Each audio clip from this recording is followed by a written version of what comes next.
Warning. The following presentation may contain excessive alcohol consumption, obscene language, controversial opinions, heavy metal, and actual wrestling chat. As such, it has been rated M for metal.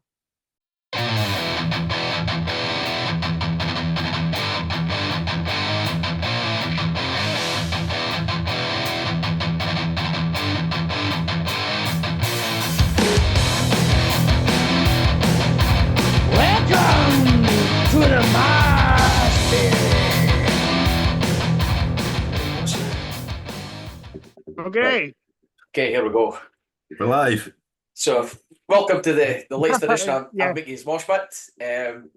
We're back again for the episode that we wanted and nobody's asked for. But here we go. It's the episode we've been teasing for the best part of fucking, I don't know how long now. Fucking about a year, give or take. It's the fabled Metallica episode we're getting into today. As usual, I'm joined by the night guests anywhere, the co-hosts. So we've got Martyn Clunes, Scotty Swift, Caleb Valhalla, and Blue Thunder as a bear, apparently, because his cat is fucked. We've had technical issues already. Yeah, it was a great start, but we're getting there. With apologies to some of the roster, I am in my furry costume tonight. Oh, Don't let Brad know. Too late. It's already too late. Oh, no. It's typical though. The one time we actually get all of us and me camera buggers up. Never mind. Yeah. Someone in a furry costume from Scottish wrestling that isn't going to touch someone inappropriately though.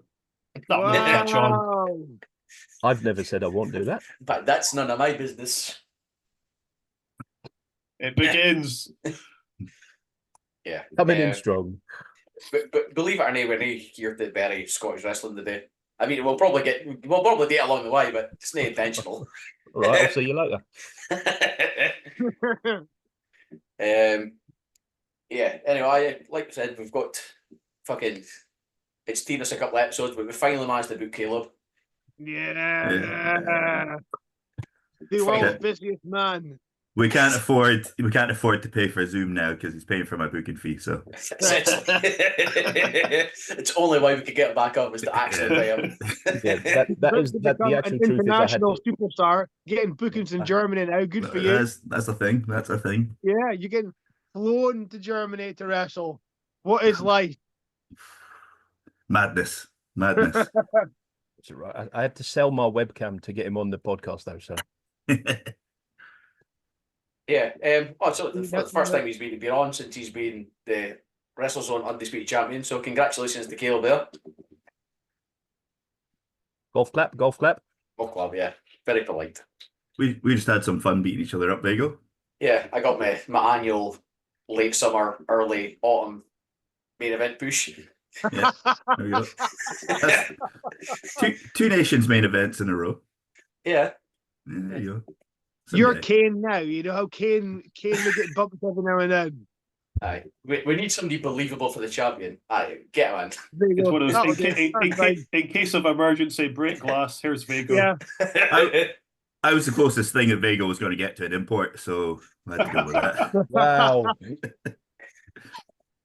He's already had one of them this year. Yeah, he got one this year. Like I said, I'm pushing for headbangers next year so I can get two.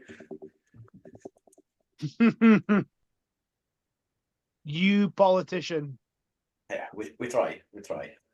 Are we doing a quiz today, or are we just admitting Martin's going to win straight away? Not doing one. If they're going through the albums, I didn't know this thing for it. No. I did think about it, and I thought, nah. I did. Nah. It's. I've had enough of a test getting through some of these fucking albums. Yeah. Oh, We'll get there. I'm sort of saying little dinner, but I believe we've got some hot takes that we'll throw in along the way, which is this is essentially the quiz. Fucking throwing the hottest take. Well, usually Martin goes early with them. no, I'm keeping my powder dry.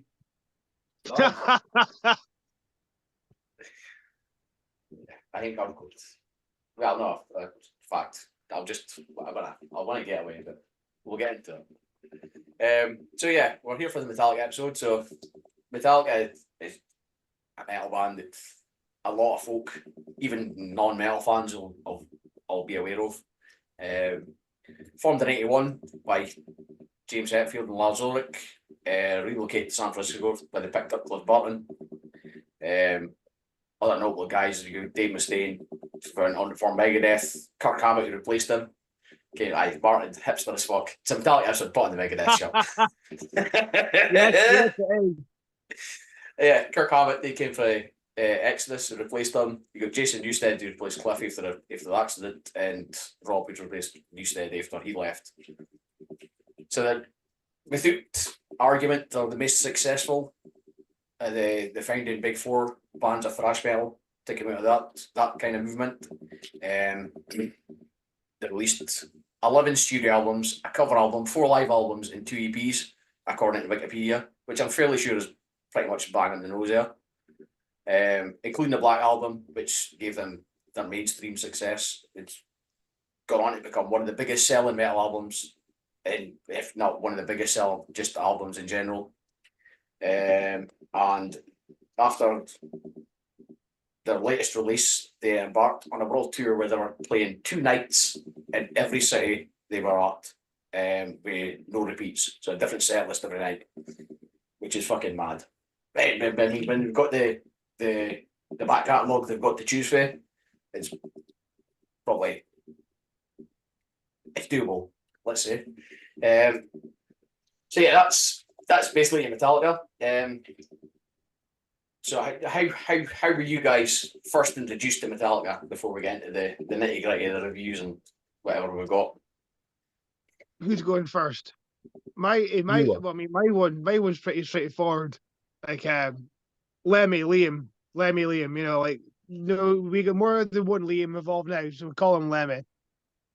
Some people do. 1996, and then he let me hear Enter Sandman, and I'm at that period in my life where I didn't realize that music could sound like that, because I haven't been exposed to really anything at that point. So you let me hear, it's a funny story. So you let me hear Enter Sandman, and it's all really good. He's like, okay, I'll let you hear this. Then you let me hear fucking Hostile by Pantera, and I wasn't ready for it. Like it was too much for me to handle, which retrospectively is hilarious. Aye. Judging what I listen to now. But yeah, it was just as simple as a friend said, I need to let you hear this. And then that was it. That was the start of it. After that, got the Black Album on tape when that was still a thing. And off I went. It's coming back. Mhm. It is. Yeah. I mean, I'm sort of the same thing. I was about the same period. I am like fucking 96, 97. When they started, but they were playing stuff on MTV. When new metal was kind of taking off, but they were getting all these old metal stuff, so they were playing like Sandman and Nothing Else Matters and One on MTV. And that's where I picked like some Black Album, picked it up off of that. And that's pretty much the gateway into Metallica, I would say. Which is probably a lot of folks' gateway is the Black Album, I would say. Yeah, definitely. Yeah, I don't remember. It must have been around about that 1999-2000 period where everyone was like around me was starting to get into that kind of rock and metal kind of music, and they were obviously big on the go. But I don't remember ever loving them straight away either. I think like I remember I bought Puppets and Ride the Lightning at the same time, and I remember not liking Lightning at all.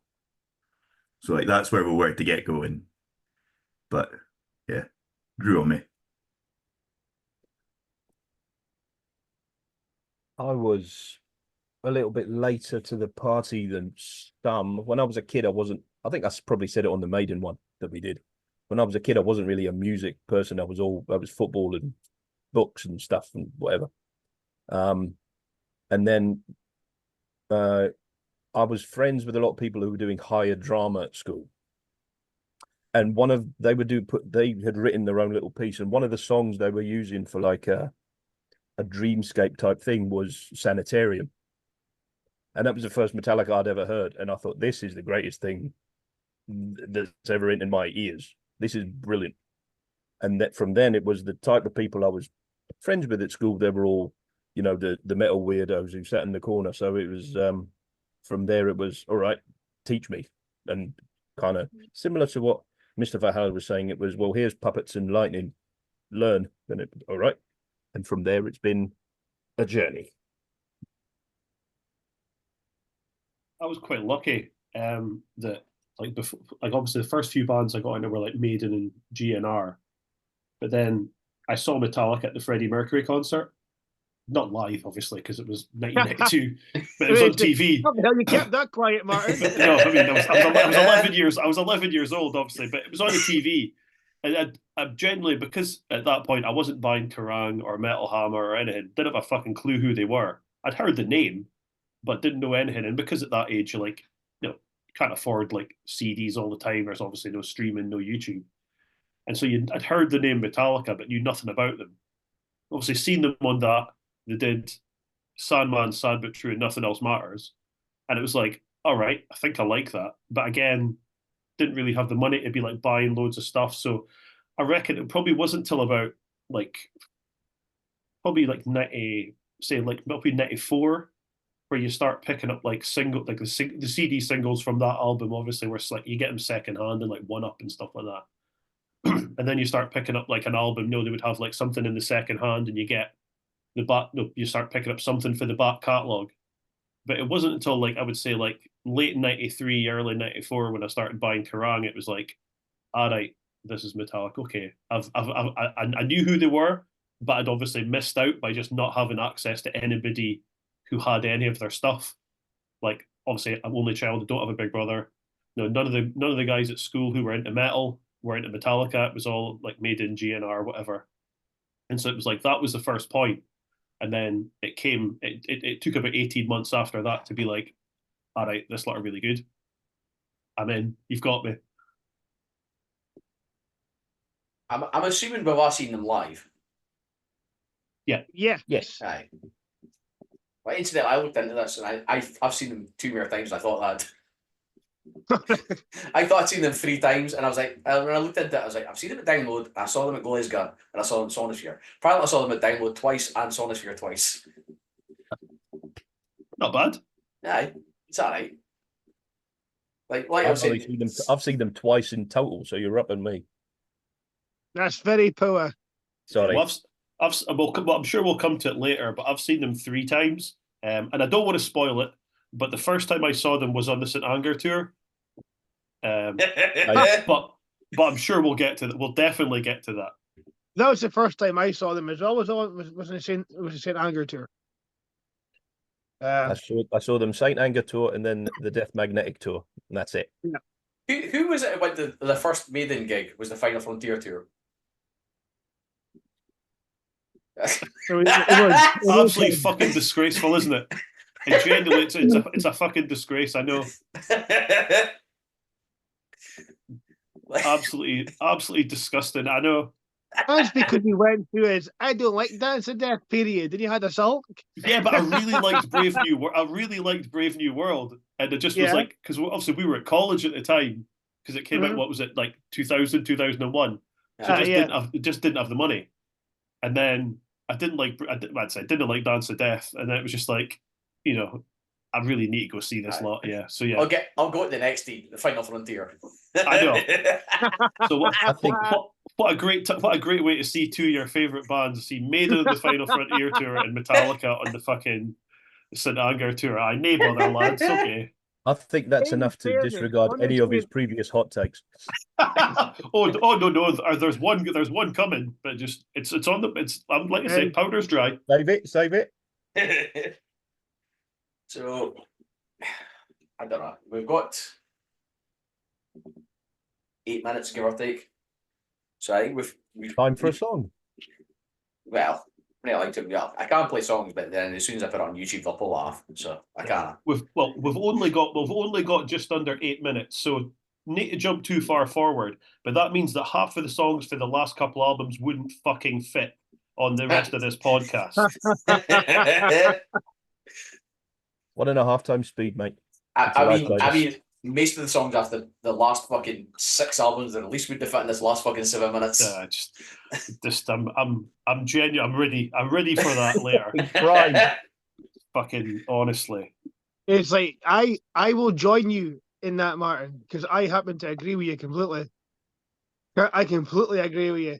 It's like people will be surprised by my general thoughts right now, because they've transitioned from being like my favorite band to the most important band, because they are the most important band in my life, because they, like you said about the Gateway, and then some people have got AC/DC, they've got Priest, they've got Maiden, you know, the GNR, and that's their gateway. It's like they were my gateway to everything, but my tastes have changed a fair bit, and I don't go back to them as much as I used to. But they're still the most important band in my life, but they might not necessarily be my favorite band at the moment because of what Martyn and Vago have said about the length. Yeah, just I'm not into it. I'm not into it. I think you nailed it for me there as well, to be honest. Yeah. They are the most. They will forever be the most significant band in my life. It doesn't mean to say that they're my favorite right at this moment. Like I'll throw this in right now. Going through these albums, there was a moment where I went, I don't like Metallica as much as I thought I did. Yep. Yeah. Yep.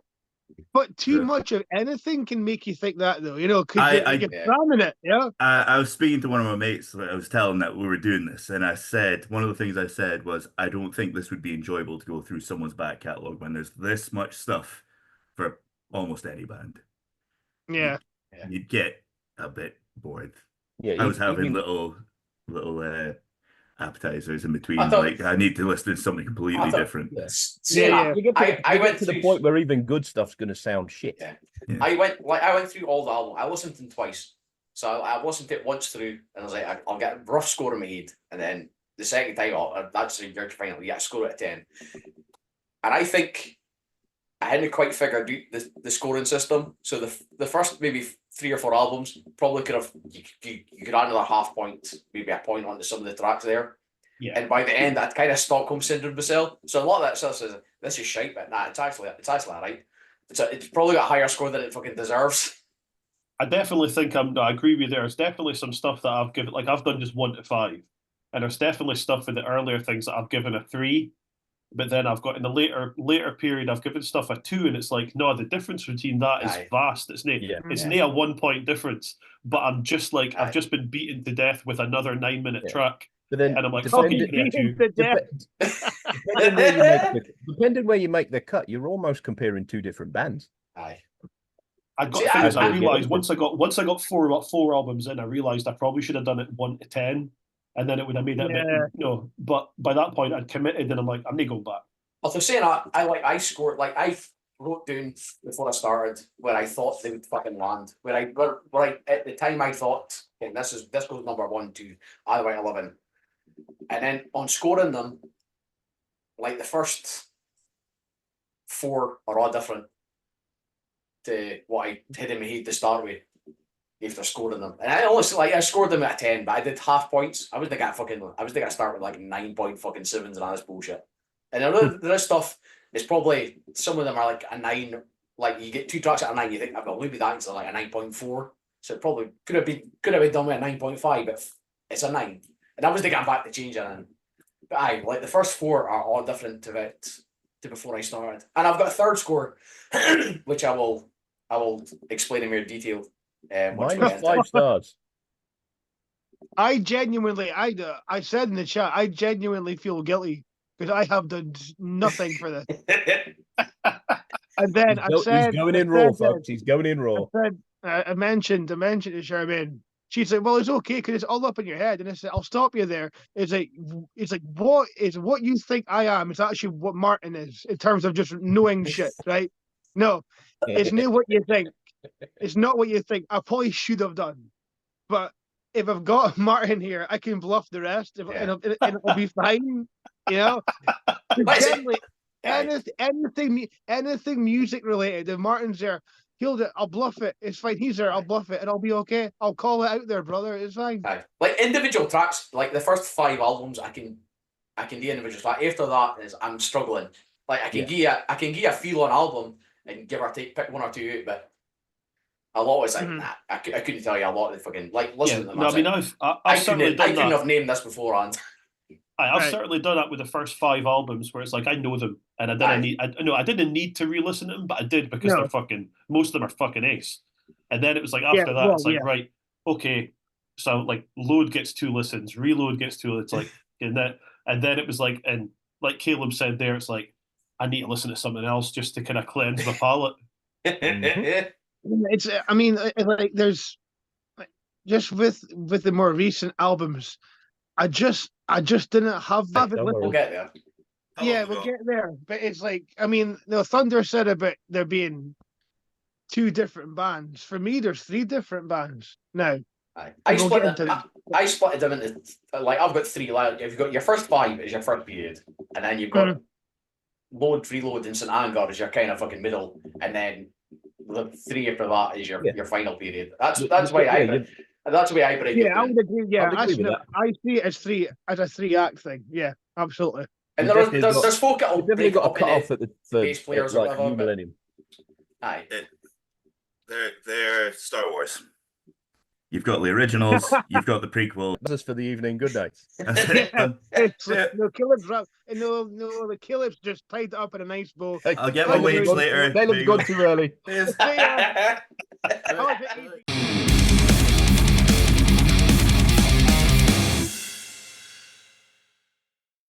Right, and we're back before we get rudely kicked off. I'm back because I've still got my hot take. So, 1 hot take. 1, I think only 1. I think everything else is fairly standard opinion, but I don't know. Mine are pretty lukewarm, as always. Thunder was getting at a wee point there before we got off, but if he remembers what it was, we'll get back into it again. It's just the internet god stopping me from having me say. Like what you guys were saying, I was making a point of trying to listen to all the albums twice, but then just ended up not doing it for different reasons. But the one thing that did come out of it is I think I have a new favorite song. Oh, which I wouldn't have picked, but yeah, it was one I kept going back to. Oh, okay. Nothing out of the ordinary. It was just it's not one I would have named before, but now I think that's probably number 1. Mm-hmm. Funnily enough, I think I might be the same. Well, no, in fact, no, I'm talking shit. I've got a new favourite song on the album where I want to get into it. So yeah, Kill 'Em All, 1983. That's what we're getting into. This is where we start. So before we go, has anybody got any hot takes about this, or do we want to go through the good stuff first? I just want to go on record and say this is going to probably be a point I'll make for like the first 3 or 4 albums, but I'd never thought about it before, is just how young the fucking band were. Kill 'Em All was when Kill 'Em All was recorded, James and Lars are 19. Fuck yeah. Jesus Christ. Could we maybe what if we go round each person and get their opinion on each album kind of thing? All right. Or how do you want to do it? Just well, I'll start. This is my favorite. This is my favorite Metallica album. Fuck. Okay. Wow. Right. I am not surprised. I am not surprised for that at all. I would have predicted that, to be honest with you. I think there is 1 bad track on this album. 1. Yeah, so do I. And in fact, my scores I gave it, I think there's a couple I could have probably fucking scored it a bit higher. But yeah, this is one that came top, like that when I scored them. This is the one I had in my head as the top one, and it didn't come in top when I scored them, and it's because of the bad track brought it all the way down. Okay. Which I'll let you guys have your say before I throw in what the bad track is. Well, I mean, I think it's 1 of 2 in my brain. There's there's one track in this album that I don't like because I know some people will argue that it's significant because of what it is, but it's not good. Yeah, you've And I nailed don't it. listen to it. You know what I mean? It's like, yeah, I know it's bass heavy. Yeah, that's the fella. I know it's Cliff, and he was amazing. Yeah, but I need to listen to it. And we can't say bad things with Cliff, but I had that thought on listening to it, is that track, obviously we're talking about the solo. It's like it comes across like, because again, stuff I probably knew but hadn't really thought about. When they were recording it, Cliff had been in the band for like 10 weeks or something stupid. Kirk even less. Kirk was like a month. And the Anesthesia comes across like, hey, Cliff, if you come and play with us, we'll let you do a solo on the album. You'll get your own track. And it comes across like it was a total sweetener. It comes across like he was just bricking about. That's what it comes across as. It's really out of place, and it stops the album dead. Yeah, definitely. Yeah. That's the only track in that album that I don't like. I think Kill 'Em All's a fucking great album. Great album. I think it's the same kind of rough, like the same reason I like the first Iron Maiden album, and to a lesser extent Killers. It's got that like rough. It's not polished. Yeah, it's got that kind of feel to it. And it isn't, and no, musically it isn't punk, but it's got a punk attitude to it. Aye, yeah. It is definitely of its time, where it's that kind of do it yourself kind of feel. Aye.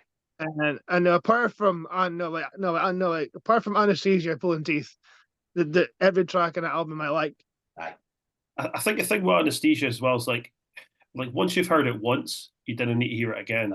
No. And like, maybe sacrilege here, but I rank it the same way as I rank Eruption by Van Halen. Once I've heard it once, I didn't need to hear it again. Right. Yeah. Like nobody has ever turned around and went, Kim, I really want to fucking hear right now. I want to hear Eruption. It's like, nobody's done it. They haven't. They simply haven't. In the same way as you would put it on to show somebody, go, oh, Scotty, you've never heard this. This is amazing. Listen to this great solo. And in the same way, Anesthesia is that thing of like, look what this guy can do with a bass guitar. Yeah. And he's obviously been doing it at gigs, and it's been, they thought it's really cool, stick it on. But then, like, once you've heard it once, and once you've seen it once on, like, the Cliff 'Em All video or something, you're like, all right, okay. Yeah. Then I need to hear it again. It doesn't need to be on the album. If you insist on using it, stick it on the B-side. Showing off the bass player. Yeah. Stick it on the B-side of one of the singles, aye. Yeah. Aye. Like, there must have been someone better that they could have thrown on there. Like, you look at, well, we've spoken about when we did Maiden. You look at the Maiden B-sides, and most of the Maiden B-sides are pretty shite. You know, they're all their covers, or they're fuckabouts, or them just like messing around. That's the sort of thing that should have been on a B-side, and folk would be like, oh, it's a really underrated B-side, and it would probably have a higher reputation than it does. But instead, it sticks out like a sore thumb on here. And like, I know we did like, I put in best and worst tracks. Hold on. Nobody's listening to that on the B-sides and going, oh, it's good, it's shite. It's shite. It's the worst song in the album. I am so glad I'm not alone in this. Yeah. It's by a mile it's the worst. By a mile it's the worst thing on the album. But it's like, had it been on the B-side of a single, it would be like, you would get the hipsters that'd be like, they'd be like, tucked away, yeah. Oh, it's really cool. You got here. This is the worst thing on a Metallica album for about 5-6 albums. This is my first lone wolf moment. Then this is not my least favorite track. No. It's like, you know, when you get bands, bands like release an album of like rarities and curiosities, kind of interesting stuff. Like deep cuts. It goes in there. It doesn't go on your debut album. No. It goes on this interesting, eclectic collection of songs, which doesn't appeal to all the fans of the band, but just the hardcore. Just like here's like the deluxe edition. You collect everything. And what Vago said about that song kills the album dead, that then translated to the live shows, where they would just have like Jason piss about in a bass for 10 minutes, just play a song. It's the same thing. I've got the same view. I didn't mind a drum solo. I can withstand a drum solo. Like I get it. They're stuck in the back. I don't need it. They're stuck at the back of the stage. Let them show off a bit. See if they start bringing out guitar, like fuck off. You get guitar solo every fucking song. You don't need a fucking solo. Get fucked. And it was that period. Unless you're Kiss, they put on a show with it. But you've no fucking business in a solo. Fuck off. And it was that period where Megadeth started doing it a bit as well. Was it, come on, guys, let's play a Right. song. Yeah. Come on, Well, come on. I want to know. It's I when want to you- know. when you've got shit tons of great songs. Just give me one of them, boys. Come on, fuck. I want to know Thunder's worst track on this album. Then I just, Paul, we're just on the subject. I'm very quickly on the subject of solos. As you know, I went to see AC/DC in Dublin the other weekend, and Let There Be Rock went over 20 minutes. Fucking hell. because Angus comes out the front of the ego ramp, does this thing on the thing, this soloed, and you're like, brilliant. But then I forgot, because I've obviously seen him before, I forgot that he goes up on the riser behind the drum kit and fucks about as well. And it was over 20 minutes, and it was like, this is an amazing gig, this is brilliant. But come on to fuck, mate. It's like you're ripping the arse out of it now. You could be, you've got like 15, 16, 17 albums. You could do Problem Child in the time that you've been fucking about the back there. Brian's nae that tired that he needs a rest. Come on, let's get going. So if someone like that, it's guitar solos, then I need guitar players, then I need an extra solo. Absolutely no fucking way. They don't. I 100% agree with everything that's been said there. Completely. Completely. Right, so Thunder, which your other bad track? I'm always torn between two, but I have never liked them. And on re-listen a couple of times, I still don't like them. I do not like Metal Militia, and I do not like Jump in the Fire. Get fucked. You get to Get fuck. right the fuck. Jump in the Fire is the best track on that fucking album. I've got Jump in the Fire as a 5 here. I cannot fucking stand it. Like genuinely, I went through it I always like Metal. Like even then, Metal Militia was one of my favourites. But Jump in the Fire, I listened back. I was like, nah, this is the best track on the album. Jump in the Fire. Take away the Jump in the Fire is great. Take away the fucking the bass fucking nonsense. Like Motor Breath is the fucking least one I rate. Even then, it was like 7.5. It should have been. Granted, probably should have been at least an 8. But aye, I've got a soft spot for Motor Breath from when I was back years and years ago making mixtapes, because Motor Breath's 3 minutes, so it fits nicely on the end. Yeah, I did the same. Yeah, I was the same. It's the perfect length. To just like you got a little bit of time in the end of one side, Motor Breath. Put it on. That's it. Filled in nice. Thank you. The only note I made for Metal Militia is obviously it's a Mustaine influenced track. I've said it's the most Megadeth sounding thing they ever did. The whole Mustaine influence in this album. Yeah. Aye. I will say Mechanics is better than Four Horsemen. That's my point. I'm sticking to it. I'm jumping in with that as well. Mechanics is a bit faster. And it's they got that nonsense Leonard Skinner bit in the middle. I like Mechanics. I fucking hate Horsemen. Wow. No. I wouldn't go that far. Like, I didn't hate it, but it's not as good.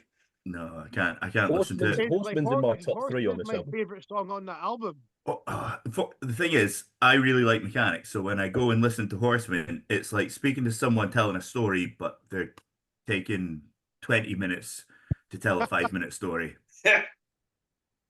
That's what it's like for me. It's just like, fucking get to the point, boys. I like both. I do like them both. I mean, I've got in the terms of the rankings here, I've got 3 songs on this album I've given 5 to. And they just happen to be 3 of the 4 songs that Mustaine has got writing credits on them.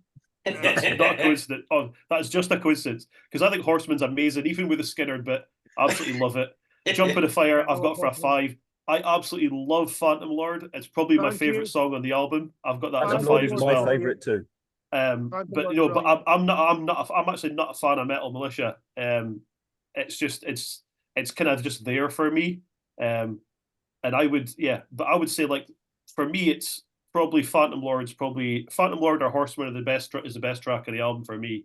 But I think the worst for me is either No Remorse or Motor Breath. If we're taking away the bass solo, which we're going to do, No Remorse just does absolutely nothing for me at all. No Remorse just slogs along until it gets going, and it takes too long to get going. Yeah. I'm not happy with that. Yeah, I'm not, but I can understand the point, but yeah. Fucking love No Remorse. But it's like I said, if you take the bass nonsense off of that, there's nothing bad on the album. No, there's nothing bad. Absolutely not. No. Yeah, I'm not saying that they're bad songs. I'm just saying I don't like them. Right. I think what we spoke about before we started talking about the albums as well is that I think a lot of the scoring, particularly in the early albums, the scoring is based on the songs that surround it on the album, Aye. and then later on, Yeah. That I'm was a bit more I'm a lot more objective because there's truthfully, I've got No Remorse as a 3, and I'm still saying it's the worst song on the album. Yeah. Hardwired's not going to get a 5 on this album. It's like I'm being honest. There's no way No Remorse is only a 3 if you're comparing it to fucking I don't know. What the fuck's it called? Fucking You Must Burn. Fuck, very good. Okay, lads. Yeah. So, but yeah. Yeah. I'll be honest. We got more out of Kill 'Em All than I thought we were gonna. That's a fucking great. It's a great album. I think no one's mentioned it. I'm going to throw it in. Making out my top 3, along with Horseman and Phantom Lord, is Whiplash, because Whiplash fucking. Yeah. Whiplash is my favorite off this album. Whiplash my favorite, and then Bass Shite and Horseman's the worst for me.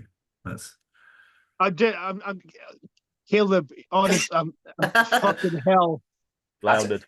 Let's be honest. Scotty's got to be on by the time we get to master, is he? Like by the time we get the puppets, he's got to be gone. If you're a man who prefers mechanics, I can understand why you have that opinion of Horseman. But I'm genuinely fucking offended right now. I'm genuinely offended.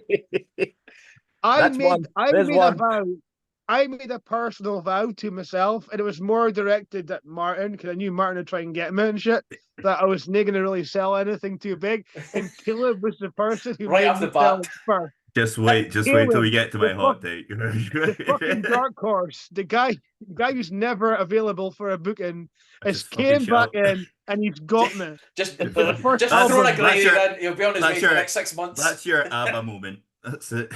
That's annoyingly Whiplash as well as like you're saying that. So there's like Whiplash is just so good. Like especially like all the live DVDs you see on looks amazing. 3 times I've seen them. Happen to be 3 times they've never fucking played Whiplash. I haven't played it yet. I've seen the 5. I'm fairly sure Whiplash hasn't been on any of the ones I've seen. I don't think I've seen Whiplash live. I don't think I have either. I did look up set lists. I probably should have. I've printed off the set list few. from the 3 times I've seen him. Not that I'm not going to read out the set list, but they're not there. Like Kill 'Em All, I've seen Hit the Lights 3 times, Horseman once, and Seek and Destroy. They've played it every time. Yeah, that's all. The same. I think it's the same as me. Vigo turns to that album live, pretty much.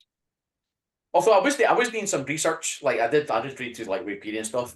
Like when they were promoting the album, they did a co-headline tour in North America with Raven, who I saw at the start of the year, and like in a crowd of like 300 folk, if that. Yeah. And Metallica playing 2 nights in every like sold out stadium shows. Crazy, and then like if you look at I can't remember which album it is. I think is it Justice or no? Might be Ride the Lightning. Aye, but they supported Raven. Like Raven were playing a headline show. Raven and Metallica and Anthrax supported them. Like, I wrote it down somewhere. Can't remember where it was, but it was either Lightning or Puppets. But aye, they supported Raven, and now Raven are playing in front of like a couple of under folk. Yeah. Just wild.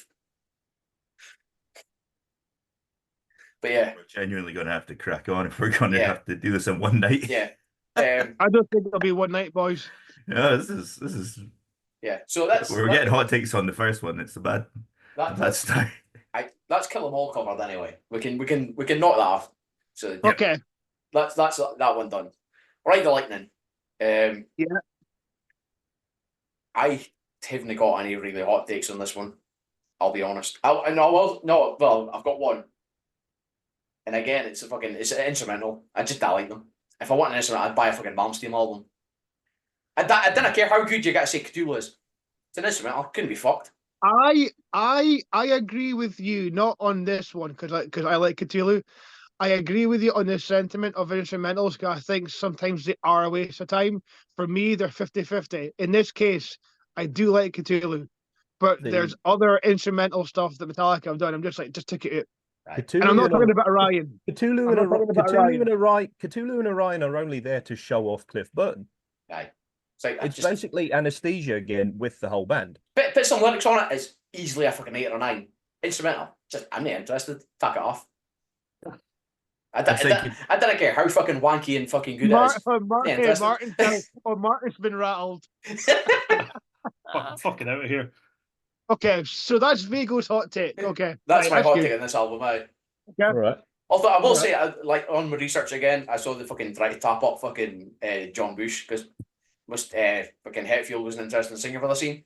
I was thinking that would be good, but only because you wouldn't get that 4 fucking albums for Anthrax. Yeah, I saw that too, and I didn't know that before. And it broke my brain trying to figure out how it would have sounded. Aye. that was my only takeaway for that. It's like we might have got a better fucking floral fucking hand. Like, not that I like them, but they're not as good. But that's for another podcast. Wow, here we go. I mean, you've got me, lads. You've got me. I'm in. Right. Okay. There's talking when we were talking earlier about you could divide, the band's lifespan into sections, and we thought there's probably 3 big ones. You could probably separate out Kill 'Em All as its own little thing, and then it starts again at Lightning, because now you've got Hetfield, Ulrich, Hammett, Burton, which you didn't have on the first album because it wasn't their album. They were just the ones who recorded it. Yeah. Whereas now you've got proper inverted air quotes. I thought you've still got a couple of fucking Mustaine fucking credits on here. So you still get his fingerprints on a couple of things. Cthulhu being one of them, which I think I'm not getting into that again.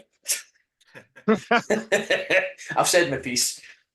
Thing is, you listen to Cthulhu and you can see where his fingerprints are all over it. Aye. The slower Megadeth stuff. That's basically Cthulhu. Aye. Yeah. Mm. Yeah. Me, I think I've said it before, I didn't like this album when I first bought it. This is probably my favorite album, and it's funny how it went from not liking it to being there. I'd say Cthulhu is my favorite instrumental of all of them, but I'm much the same as you guys. I can take him or leave him, but Cthulhu is the one I'd probably take. The rest I could probably leave. I don't think I've got any hot takes on this though. I think it's pretty fucking great, start to finish. Yeah. I'd say that even I did make a note. I don't have it on record, but I want to buy it on record. I reckon side A of this record is probably one of the best sides of any record ever. Yeah, absolutely. Yeah. Like you can't show me anything that would, even Puppets, I think is. Yeah, I don't think there's a side as good as this. You go Fight Fire with Fire. You got Lightning. Yeah, Lightning, Whom the Bell Lightning. Tolls, and Fade to Black. Like perfection. Aye. Fade to Black is, I don't have a hot take with this album. I can't be arsed with Escape, and that's it.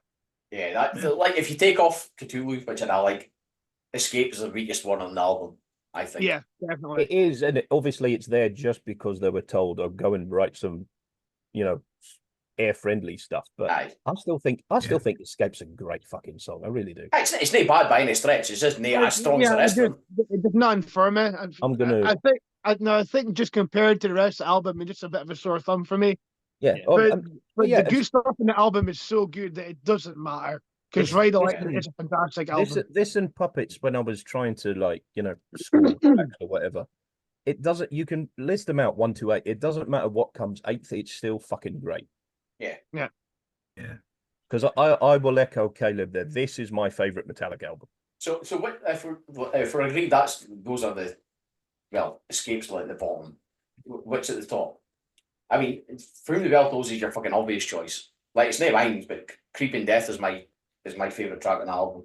Creeping Death is the one I was saying earlier. That's my new favorite. Yeah, Metallica Creeping Death might be my top 5 favorite Metallica songs of all time.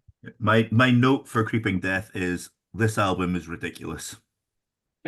I say I agree with everything you've said about Escape. I've got absolutely zero time for Trapped Under Ice as well. Oh no! This is. I mean, I said the other day. Look. Everything's great. Like I said just the other day. Everything's great from the first 4 albums, apart from the 2 shite ones on Ride the Lightning. I forgot about that. And I'm going to stand by it. Look, I don't like Escape yet. I don't like Trapped Under Ice. I was absolutely beeling when we went to see them in 2009 at the SECC. and they came out and they did Trapped Under Ice as one of the encores. Loved it. Just Loved it. I was I- bouncing all over the I fucking was place. at that one, and Raging. I was fucking I was delighted that they did that. I Oh. was so happy they did that. I was honestly absolutely raging. Well, incidentally, Just- I've seen every track on that album live, apart from Escape. Thank fuck. And you never will. Yeah, possibly the same. Yeah, good. Let's keep it that Yeah. way. Aye. That's fine. That'll do. Like I'm fairly sure I read something that like Hetfield played it once and he did not he doesn't like playing it, so it's never been in again. Yeah, I mean, He like, did it's on YouTube when they played it live, and it Aye. sounds He did it great. in Glasgow one year, and Hetfield's he face fucked up all the the way lyrics. through it. It's sulking. No, he did it in 2009 in Glasgow, and he fucked the lyrics up because he sung verse 1 twice. I remember that vividly. Right. So Okay. unless we've anything else, that's lightning covered. We're I'll fucking just, rattled through these. I'll just say like Creeping Death's my favourite as well. I'm not going to say much more on it because I've got stuff on Creeping Death that'll come when we're talking about the next album. All right. All right. Okay. So we run it Thumbs up for Ride the Lightning there. Yeah, absolutely. Great album. on the puppets. Yes. Does anyone with the hazard, I guess, my fucking least favourite track on this album is The instrumental. fucking right on. There we go. Well, I like Orion. I do. Like, But I understand. it's not bad. instrumentals are. It would be infinitely Yeah, better yeah. with some lyrics. That's all I'm saying. It's not the worst song on the album. It is. Go on See, then. What is? I always struggle with Ride and Master because, like, if someone says, "What's your favorite Metallica album?" It could be in any given day. It's one of them, and I find it hard to pick one because Ride and Master are the same album. Yeah, they are. It's the same album. Yeah, Starts the same, Lightning's just pacing's the same, Lightning's ends just the the beta same. version of Puppets. Yeah, you could argue that the puppets, the first half of the album is much like Red Lightning does. It's Yeah. all fucking bangers. I'll disagree, but That's that's me. Okay. It's brilliant. I don't think it's as good as the first half of Ride the Lightning, but you're talking about putting like a fag paper disc between the two of them. It's that thin. I do think the first 4 songs on Ride are better, but I think I'd don't know. probably. It's hard. It's so. It's so close, but Yeah. I would take For Whom the Bell Tolls over Thing That Should Not Be. Yeah, the thing Yeah. that should Oh, not be, it doesn't hit for me. But Yeah. Okay. um, Were you saying that Thunder? Yeah. Clarity. I agree. I agree with that. Yeah. That's the one. I don't dislike it, but it's not as strong as the rest of the album. Yeah, I mean you Not can't at all. argue with the opening 2 of Battery and Puppets. They're No. just- yeah, that's Oh. yeah. that's it. They're pretty good. The opening song "Battery" for me is the best Metallica song. It's number Okay. one. Can't It's argue. not Can't argue. my favorite, but I will And not I'll- disagree with you. It's fantastic. And I'll say basically it's the best song for me. And this is what I'll come to it now. What's saying about Creeping Death is there is all the gigs I've been to, there is no better concert experience you can go to, right? Than when you go see Metallica and Ecstasy of Gold comes on, and then they either steam straight into Creeping Death or Battery. And I've been Correct. very lucky that of the 3 times I've seen them, once they've done Battery, once they've done Creeping Death, and it is honestly fucking unbelievable. And Yeah. I'll put any gig I've been to, any gig anybody's been to, that opening thing of they do Ecstasy of Gold straight into one of those two, it cannot be beaten. It simply cannot. Yeah, I've had a Battery opener in the times I've seen them. Oh, there you go. I've got Creeping Death 2006. Yep. Then I've got. Oh, can I say Creeping Death was download 2006? Yeah. That was Just Your Life, which it was a Deathman Negin, I think. And then then I was Blackened and 2 Hit the Lights, which you can't really argue with. No. But But it's no Battery. imagine that generally. That was the first time I saw them as well. Was at Leeds again. So Ecstasy of Gold finishes, and I don't know what to expect. Hadn't really been I don't think Setlist FM was a thing then. Didn't know what was coming, and there's me like an absolute idiot just standing there like, what they're going to hit me with, and I get Battery, I just like mind blown. And Martin, like I'm sure we had a couple of drunken conversations about us, like how much we'd love to get Damage incorporated live, but it's never really a thing. There's a couple of times that we've spoken about that, and it's like, oh, such a fucking good song. Like they did it at download of we're on that album anyway. They did it at download when they did the whole thing where they're playing Master in its entirety. Aye. Yeah. And so That's we one of the saw things that, I saw them. but I don't think they've done it a lot. No. I'd have to check, but genuinely seeing Damage Inc. It's just just brilliant. Yeah. Again, 100 miles an hour, everything you want. Although I'm fairly sure I've seen Motorhead do it live. I'm fairly sure that's one of the ones they did. But yeah. So yeah, that's unless anyone's getting else. No, this is obviously the band's masterpiece, but it's I don't know. It's a 10 out of 10 album, but I just like Lightning better. I just do. It genuinely, do you like chocolate or do you like vanilla? Because they're both very similar. For me, this one's just a little bit more overexposed. I've heard the songs a little bit more, so when I hear the songs of Lightning, I'm a bit more excited. Yeah, you've got you take as Lightning, well. you've got better production. Hetfield finds his voice a little bit better. He's a bit more gruff than high pitched. Yeah. It sounds better. I know that, but I just like the other one. I will say my favorite song off this is Disposable Heroes. I don't think it's the best song. That's my favorite song. That's doing there one of the worst things in my opinion. No. That and Leper Messiah, but take out the foot instrumental. Leper Messiah and Disposable Heroes are, I'm saying worst. Like they're just not as good as the rest, in my opinion. They'd be the best on a new album for sure. By far. On this listen through, Leper Messiah didn't stand out to me. Okay. Which I felt weird about, but it's just the rest. Other than Thing That Should Not Be, which, like we said earlier, we can take or leave. It's everything else kind of was a step up apart from Leper Messiah for me. I mean, for me, it's Batman or Masters. That's your top two. And on any given day, it could change. Like obviously, Masters is your fucking obvious choice, but Batteries, if it's not as good or slightly better, there's not much in it. I think that's why I like listening to Disposable Heroes on this, because I've not heard it as much as I've heard Battery and Master, which is the same reason why I like Lightning over this as well. So it's just for a very long time, my favorite song, if you'd asked me, would have been Welcome Home Sanitarium. Yeah, my favorite Metallica song would have been that one. I think I mentioned I listened to this on my record player, and this was like a bit unfair. And Welcome Home especially sounded fucking awesome. like there was an atmosphere when that was on. And I was like, okay, this isn't fair. This isn't a fair comparison. I've told you this before, lads. It just sounds better on vinyl. Yeah.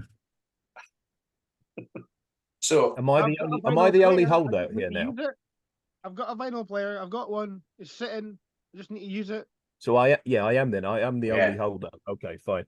I was saying I've only got Motorhead to play on mines. That's all my record player plays, is just Motorhead. Yeah, but that's a lot of fucking Motorhead though. It is. So before, we'll only have 5 minutes left, but before we get to Justice, where was they got the big fucking thing that happened is Cliff died in between. Well, he died on tour. I don't know what the tour was called. Probably his tour. But yeah, he died. So he was on the tour bus. On the tour bus. 6 months after the album came out. It could have been Lars, boys. It could have been Lars. Stop it. Sorry. I've got. Sorry. We'll get into it later, but I've got a question about that. But yeah, we'll get that. That's for later. Yeah. So they were saying I did when I was obviously doing my research. I didn't realise that fucking Les Claypool of Primus had been fucking auditioned. Oh yeah. Yep. Which incidentally, how that would have went. Incidentally, there was a fucking a video popped up on Facebook, like if Les Claypool had been in fucking Metallica, and they were playing. I think it was Master of Puppets he was playing, like as Les Claypool in Primus, and it sounds like he's just playing a lot of slap bass. It's just fucking wild. It's like, Yeah. would they have let him away? Imagine the Would they have let him away with that, or would he? That is like, Imagine the universe where you've got Claypool on bass and John Bush on vocals. Just imagine. Wow. Would we have still got Load, Reload, and St. Anger with fucking that lineup? Well, I No, think because the band wouldn't have made it till 2003. I think it's not nearly anywhere near being a hot take, but I think it's probably fair to say that when Cliff died, probably about 80% of the quality control died with him. Aye. Yeah, there's a lot of that coming up. Yeah, Because Kirk wasn't standing up to them, was he? Kirk wasn't standing up. Kirk's not standing up to those two because obviously Hetfield and Ulrich are thick as thieves. Kirk's just happy to be like playing solos and doing his stuff. Kirk's in the cut chair. We know this. Aye, Kirk's sitting in the cup chair in the corner. Well, I mean, like And- Cliff Burton was. I mean, you can see that he was an influence on what they were doing musically. Absolutely. And like you said, Kirk's just happy playing, but Burton wanted to fucking change and Burton, influence. he was an actual musician. He was like, he did music theory, Yeah, you know, that the fucking, classical that music. kind of paper. And he was, Yeah. yeah. I haven't really thought too much about that, And it's Martyn, like, but you're probably right. I mean it like, and I don't mean like a quality control. Like, no, I kind of moaned earlier on, and we'll come to it later about some of the later albums having songs that are far too long that probably require editing. I'm not necessarily meaning that. I'm just like some of the choices they've made. I think that had he lived, I don't think they would have made. I mean, the obvious one is to say that they would have never done to him what they did to Jason on the next album. Aye. But No. I think there's a lot of people who say, oh, they sold out, and if Cliff was alive, they wouldn't have made the Black Album. They probably would have made a commercial album. But Yeah. I think that the Metallica, the way that they turned, it was just the quality control started to go, and it was just sort of, I hate the idea that like, oh, Cliff died and it was the beginning of the end, because it wasn't. There was still lots of good stuff after that. Aye, done it. I mean, like, that is a narrative that's been fostered for a long fucking time, and it isn't true. But people will cling on to that. Yeah. But we'll get into this more on the next part, which is less than a minute away. You know, there's no way we're going to do all this in one night. We'll find.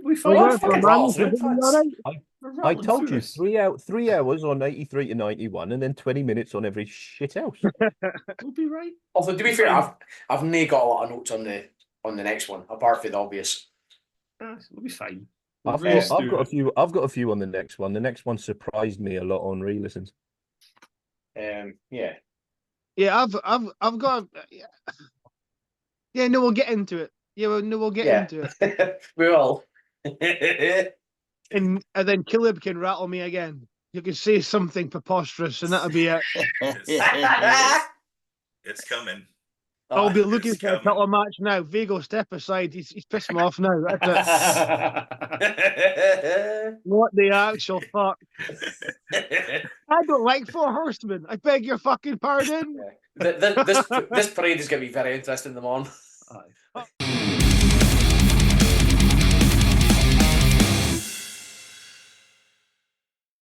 I consent. We're alive. Here we go. We're back. So we're racing through it now, Vigo. Well, we're fucking grind to halt you up there, ain't bye. Your camera isn't on, Swift. Oh no. There we go. Yeah.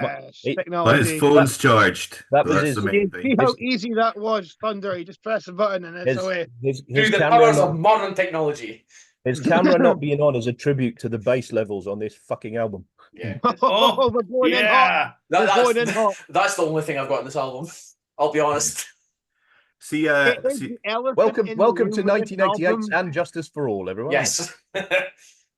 So I was obviously listening to that on. I started listening to Master on record, and I listened to Justice on record, and that also really made it noticeable. Like it's noticeable, but it really made it noticeable. Like, oh yeah, there's no low end here coming from anything other than the kick drum. Like, I went back and listened to And Justice for Jason, kind of one of the like, I don't know, it's Yeah. a fan made Yeah. edit somebody done, and they did it, and the bass is far too fucking high. Yeah, they've gone the complete Yeah, opposite they've Right. overdone it. Yeah. far the other way. I can't listen to that. Too anymore. much. If Too you- much. If you go again, it's on YouTube. You can look for the tracks as they were on the Guitar Hero game that they did. Yeah. Yeah. They're closer to a true mix, if you like.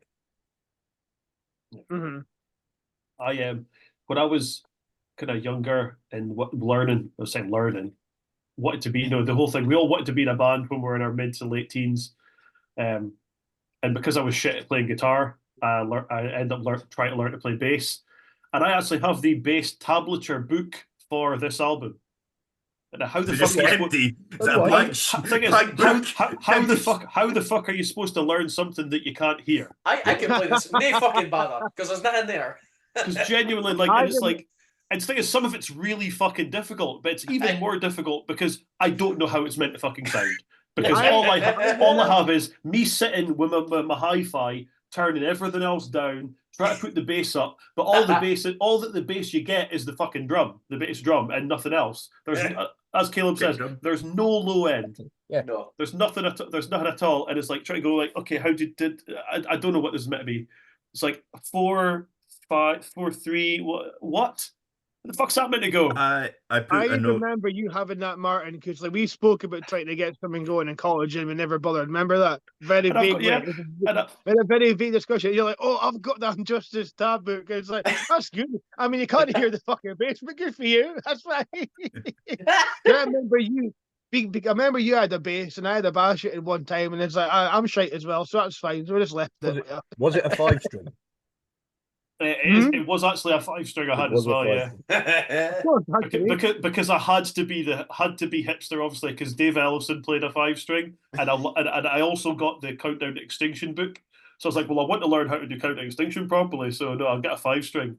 Of course, because like I knew anything about fucking bass guitars. And It was also, you cl- can have a 5-string. No, have a 5-string, Martyn. And if you want to play some Tool, you can down tune it. Otherwise, it's fine. but that's for another podcast. Oh, I'm spoiled for it. Sorry, Caleb. I fucking love Tool, lads. That's how we get Caleb on again. We talk about Tool. We'll do it 4-on-1. I'm fucking shooting now. I mean, they've only got like, is it 5 albums Tool have got? I want to say. Yeah, So, but they're about so- as long as Aye, one I was gonna say, Metallica aye, song. they're on about the latest album. they're about fucking 2 hours long. Aye, there's only 5 of them.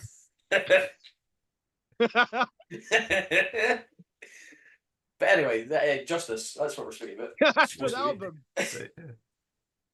Like, this is the only one that I've got a 10 on, and it's one. Okay. That's the only thing I've got a 10.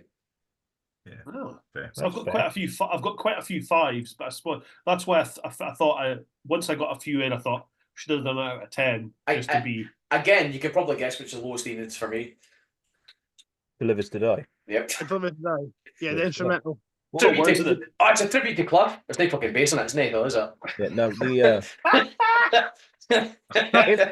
obviously that is on the album as a thank you tribute to Cliff or whatever. If you take that off the album is better. If you take that off the album, like genuinely, eight tracks again, and they're all belters. That album is the strongest album I've scored. If you take the instrumental off it. On It's their most re-listening this time complex round, album. Yeah. You know, The, it's definitely the most involved album they've done up until this point. yeah, like what Martyn was saying earlier about maybe they lost some of the creative, pull and hold back at times with Cliff when he died. This album shows it because there's a couple of tracks. Knock a minute and a half off of that, lads, please. But it's like on listening to it this time and properly, sit down and I'll make a point of listening properly and making notes. I love this album a bit more than I thought I did. I absolutely adore this album. I go back to this album more than the Black Album. After Kill 'Em we'll All, get this is my second favorite album. The if with proper production and without them trying to fuck with Jason Newsted for no reason, this would be the masterpiece Metallica album. Aye. This would be better than Puppets if they hadn't fucked with it. Yeah, potential. Yeah, but yeah, I mean, yeah. Like you say, if you take To Live Is To Die out and you maybe knock a little bit of time off one or two songs, like Shortest Straw, funnily enough, is far too long. Yeah, that's Um, exactly what I have. Shortest Straw is the worst track purely because it's 6.5 minutes. yeah, and if it was 4.5, it'd be great. It's a 4-minute song. Yeah, See, I just Absolutely. like if you take the third one, I think the worst one there is Fried Ends of Sanity.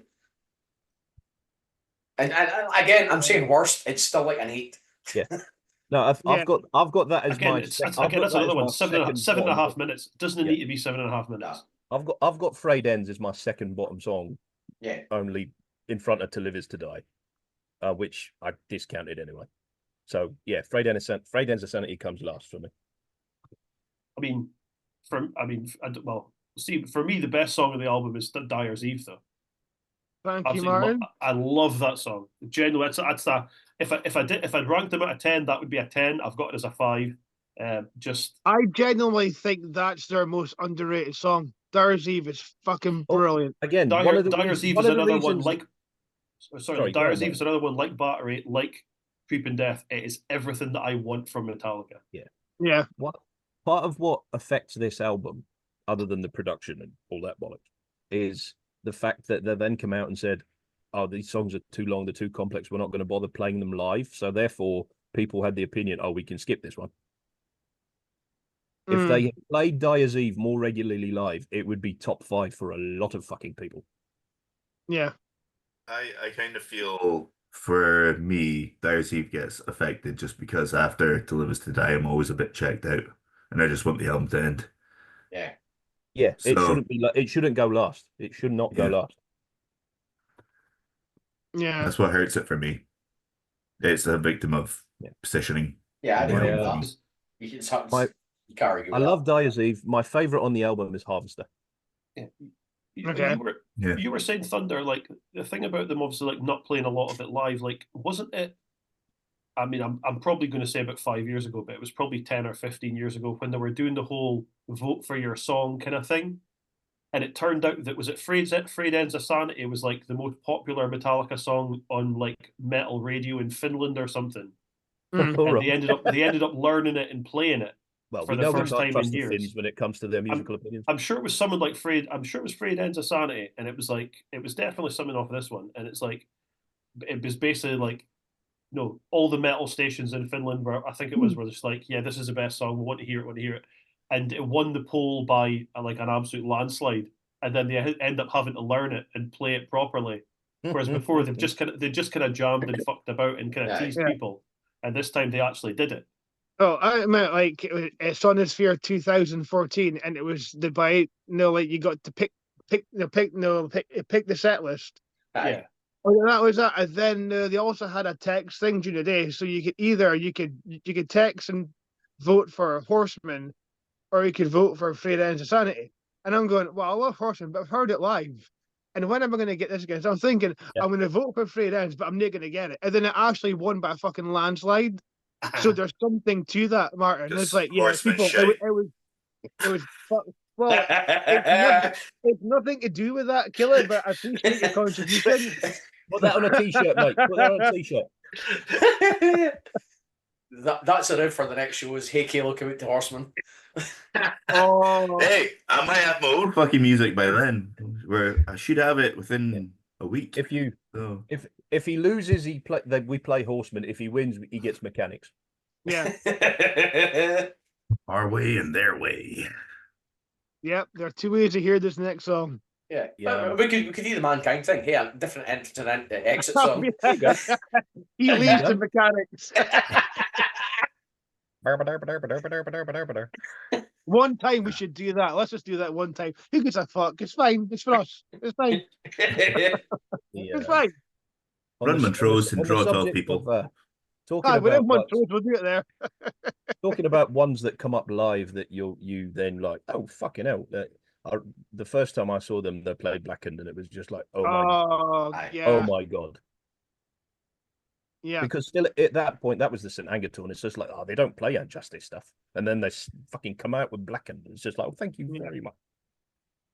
Blackened's brilliant. I love Blackened. Aye. there's a lot of great stuff on Injustice, and it got a bad rap for a long time because of the lack of bass and everything around it. But time's been kinder to it. I think time's been kind to this album.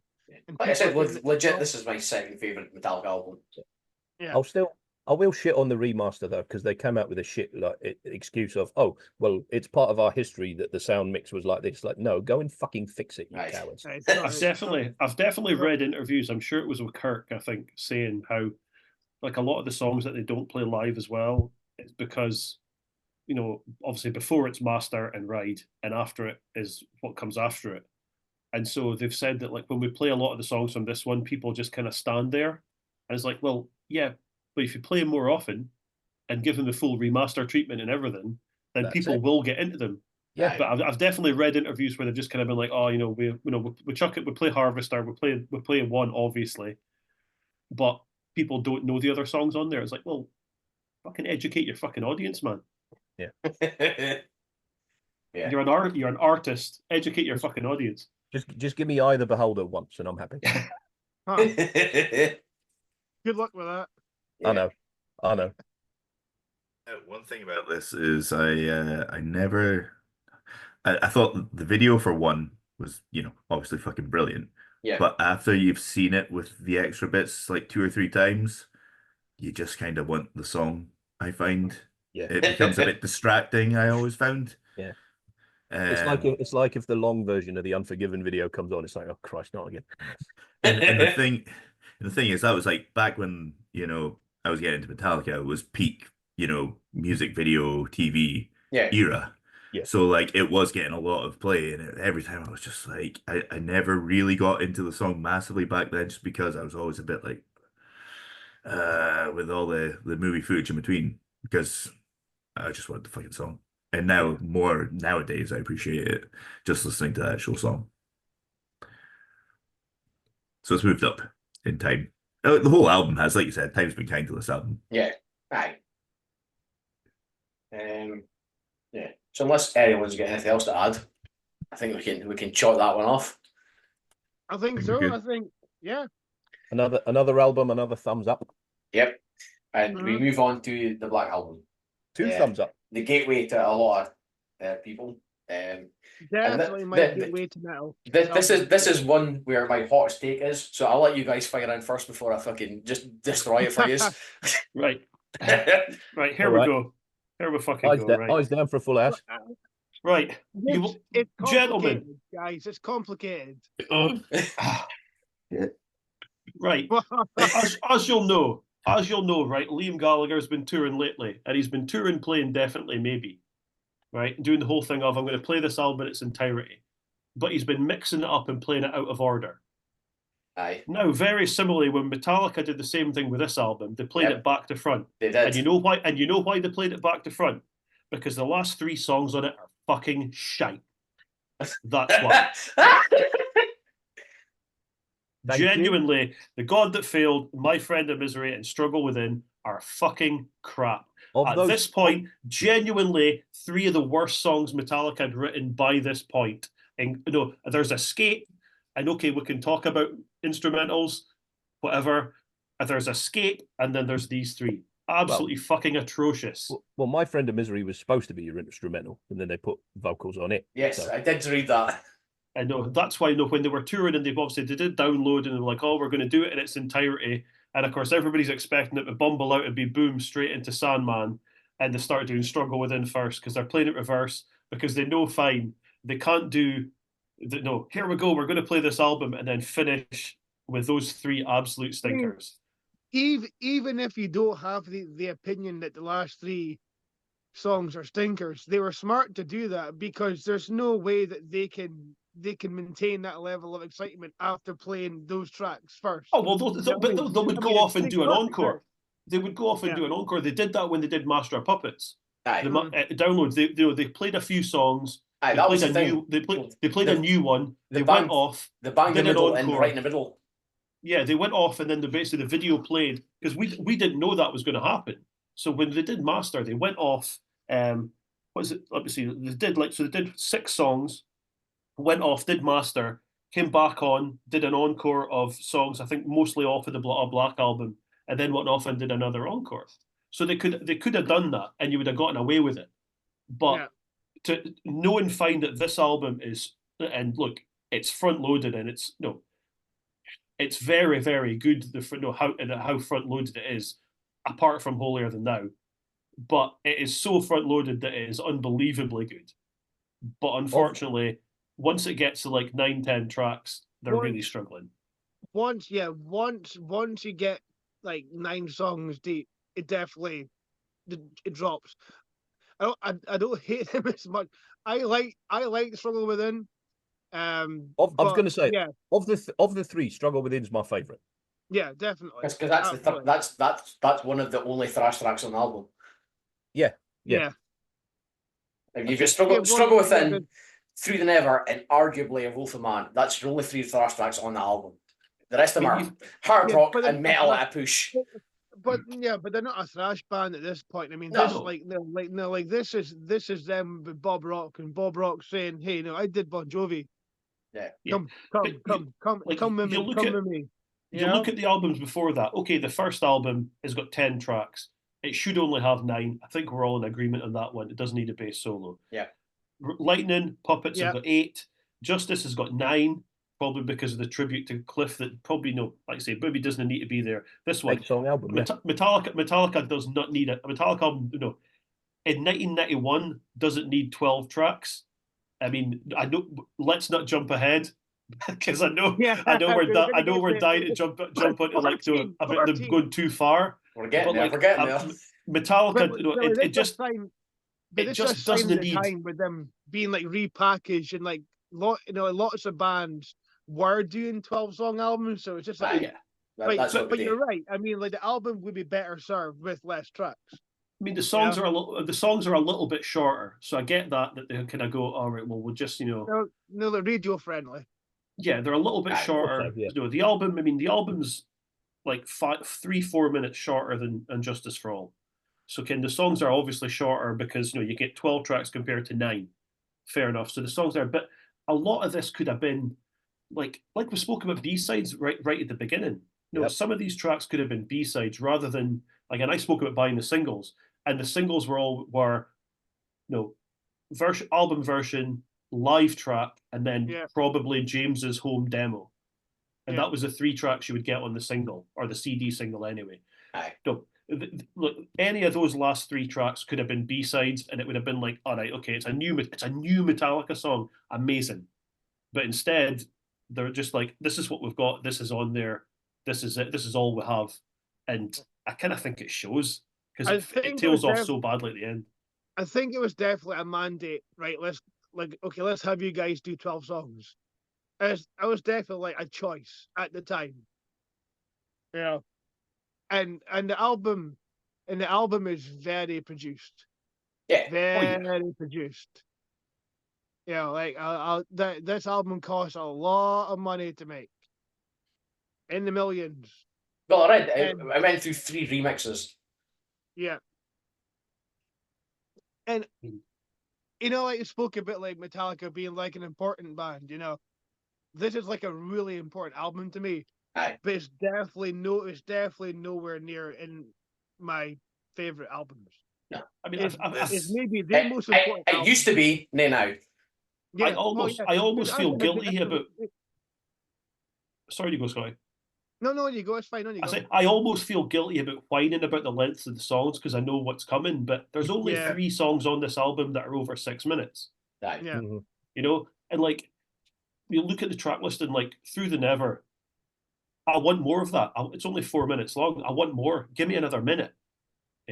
Wolf of Man is only 4 minutes. Give me another minute. I want more of it. Aye, that song it never ends. It just goes done, and we could have gotten more of that. It probably was a 7-minute song until the studio. Until Bob Rock said, "Look, then I got to play this on radio. Fucking cut it." Yeah, that's the thing. He probably did. Yeah, he probably turned around and went, "They'll never play this on the radio." And it's like, but we've got Sandman, Sad But True, Unforgiven, Wherever We Roam, Wolf of Man, and Nothing Else Matters that will be played on the radio. let us have a couple of long ones, and he went, no, it's okay, guys. Yeah. Right. I mean, Well, I this, was, I was reading a thing with the band. It's like after And Justice, they were sick of longer songs anyway. So they said. yeah. Which it sounds like well, bullshit, and they're just they're being nice to Bob Rock and whatever. But yeah, but like Injustice was so riff heavy. There was so much going on in that album. It's like they made an effort to strip it all the way back and make it a bit more slick. Yeah. And you're gonna like that, or you're gonna not like it, or you're gonna pick holes in it or find the faults in it. This album does have my favorite song of all time on it, though. Which is? Not just my favorite. Unforgiven. Fucking love Unforgiven. That's my favorite. Oh, have I got a bombshell for you? Go on. Go on. Unforgiven has got no fucking place being talked about in the fucking top Metallica tracks of all time. It is fucking. It is whiny. It is fucking droney. Like, I get it. You like Good, Bad, Ugly. Did I lift the theme for it? It's like, no blood, just fucking go on with it. Like, I don't like it. And it certainly didn't deserve to have another 2 fucking parts to it. Get fucked. Worst song in the fucking album, by far. No. Come away. That's the hottest take I've got. Unforgiven Come away. That's my Martyn Tooper take. Unforgiven is shite. All right, we've all had a drink. Come on now. Caleb, you're off the hook. Caleb's off the hook now. Top that in, boys. Doesn't matter. For now. You've gone up the ranks without doing anything. Well done, mate. There you go. How long have you been ill? I'll agree. The sequel's to Unforgiven. I'm not here for, but I won't agree with the hot take on no. It's not good.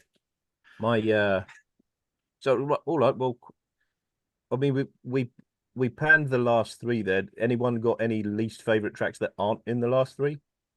Sad but true. American Badass is better. It's overplayed. Wow. I think it's overplayed. Wow. Is this the one you promised us? Is this the hot take you promised us? No. Is that not it? It's still not even hot. No. Wow. You disagree? Oh, all right. Okay. I know. I was like, that's good. That is piping hot. Holy shit. Yeah. Sad but True is my favourite one on the album. Wow. Oh wow. It does nothing for me. I struggled with this album.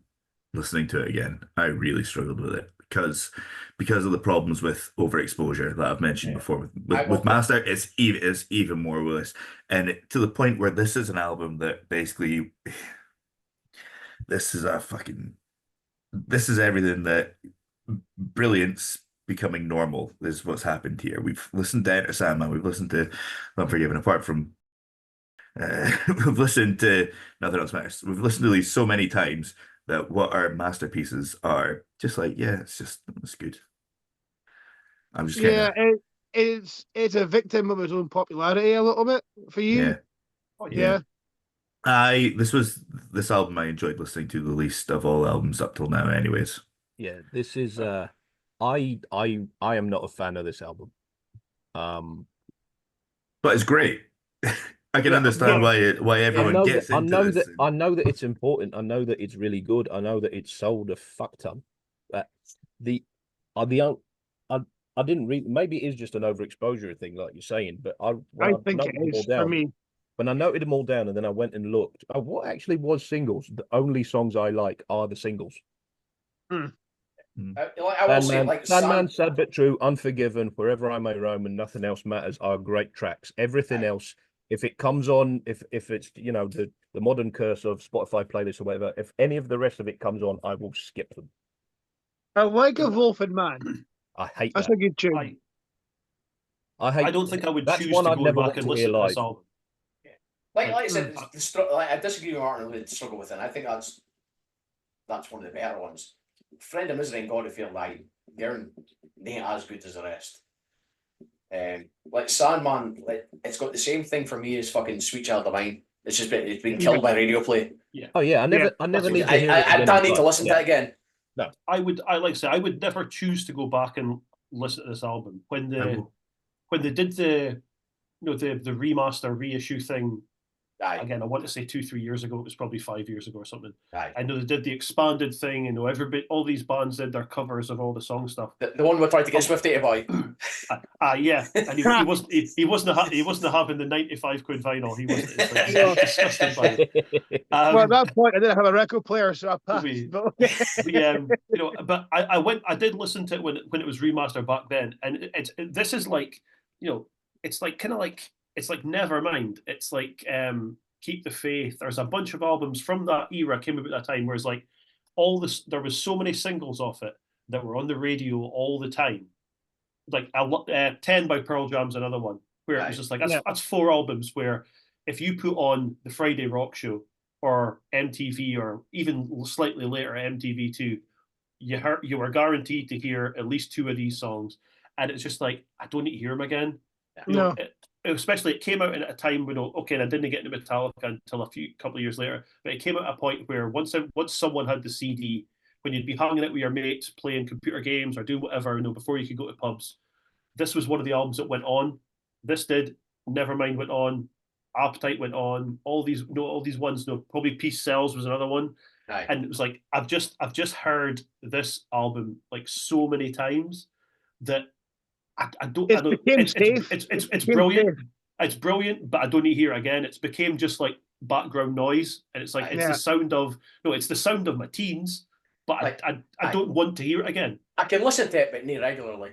Oh yeah, I mean, I'm in saying that if I'm like now Spotify, out for a walk or something like that, and Spotify shuffles come on and Sandman comes on, you've got me and I'm there because I've been surprised by it.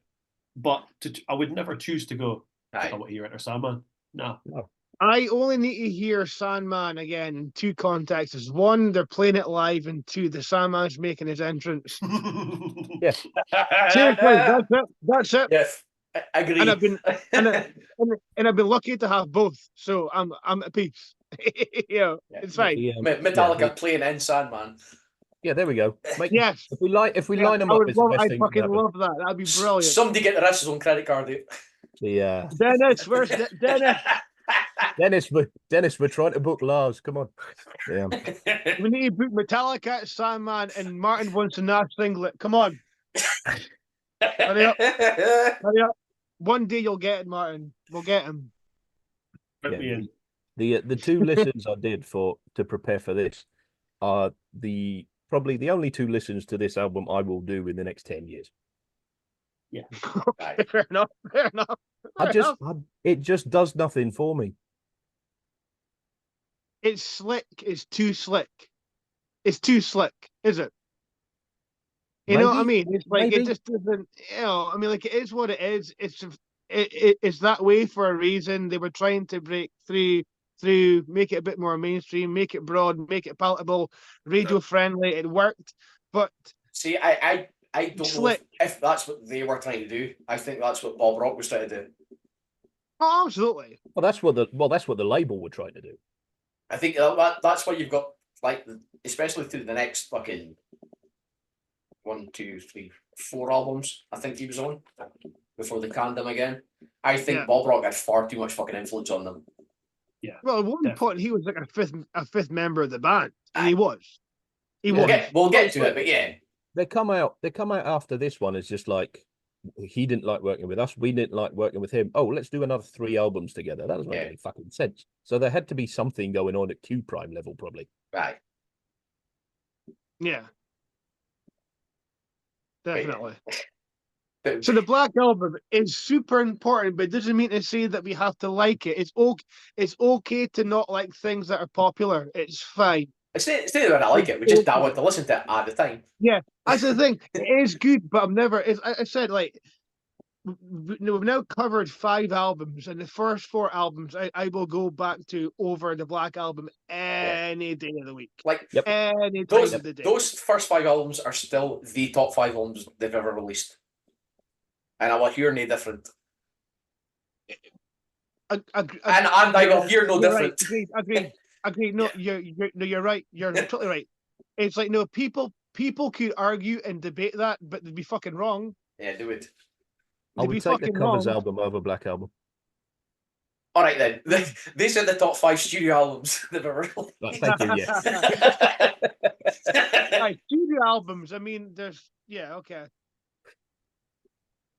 Yeah. Yeah, okay. Black Well, Album yes. comes in the middle.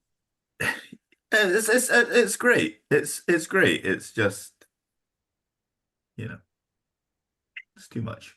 But have we got time to get started on load anyways? We We've start got- it and we can pick it up. You've got 5 minutes. I think we can do load and reload at the same time. I think so. They're think the same album, so yes. Yeah. There, and a very obvious fix that I'm sure I've spoken about this with Martyn and Thunder at numerous release points them. in my life. Well, no, that's not well. Maybe we spoke about that too as well, but that's not what That's I'm the easiest talking fucking about. fix. There's a very easy fix to the load reload situation. No And it cocaine. would have been an easy fix. In a perfect world, it's an easy fix. But Well, yeah, hit it. Do it. We got 4 minutes. we got 4 minutes. Go You for just- it. Go for it. It's like Well- you just take. It's like you've got 2 outcasts. Initially, this started off as a double album. The way you do a double album, everything was done at the same time. Yeah. And then split into 2 albums. It's like fuck it. You just take the best half of one, best half of the other, put it together just in one album. There was no need to, and also because there's 14 tracks on there as well. I mean, Martyn was speaking about how the Black Album had 12, and that was too much. And then wink, wink. That gets progressively more. So then you got 28 tracks. All we needed was like, give us 12. See, So this Give is us a 12. this is a question I've got. Like I thought this up when I was doing this, and I can't find the page I thought about. Like legit, you could make like if you were making like a 10-track album off of Load and Reload, like Yeah. Foot Beyond it, and even then, I was still hearing like fucking 4 tracks worth of filler. I Like, wouldn't struggle. No, I've no, I wouldn't manage. struggle making that album because there's stuff in Load and Reload that I do like. There's stuff in it that I don't like. The stuff is filler, if you but I'm sure I like more than yourself. So Because I it's- could confidently make a good album that I would Yeah. like. But I because can it's make kind of the a same half era. decent album. yeah, if- okay. I'll take decent.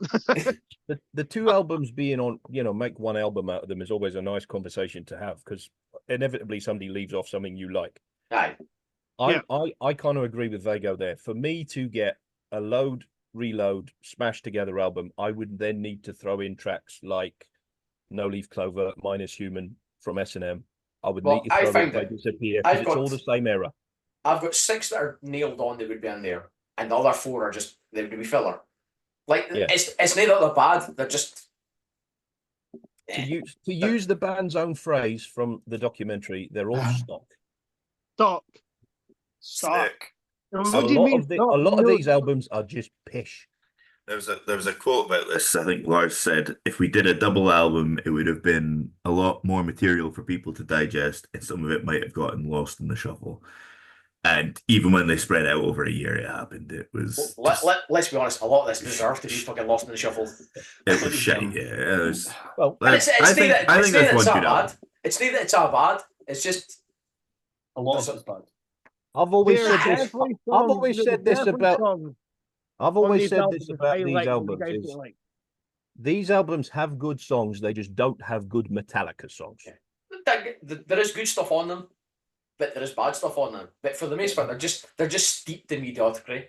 That's how it is. It's just bland, middle of the road, fucking hard rock. Yeah, Take my numbers. load is 79 minutes long. I know. And that reload's not far behind it. Reload is 76. Aye. You know, With when a you track say it list, out yeah. loud, it's especially with talking about lengths in general. It's like that is a lot. That is a lot. It's like you can drive to Dundee in the time that it takes to listen to load. Sorry. If I'm on a promise, I could drive to Dundee and back. Well, yeah, I get it. Okay. But doing the speed limit, and abiding by the law. You know what I'm talking about? It's like that's just too much. Aye. There's too much on there. Just Too much. This is good the if it was this is the good, album. but it wasn't good. These 2 albums are the first ones I've got to where I've like there's quite a few ones. I'm just like, nope, not having it, not having it. Just, I don't know. They might be fine if they'd passed the songs on and went to like, I don't know, Pepper from Corrosion of Conformity.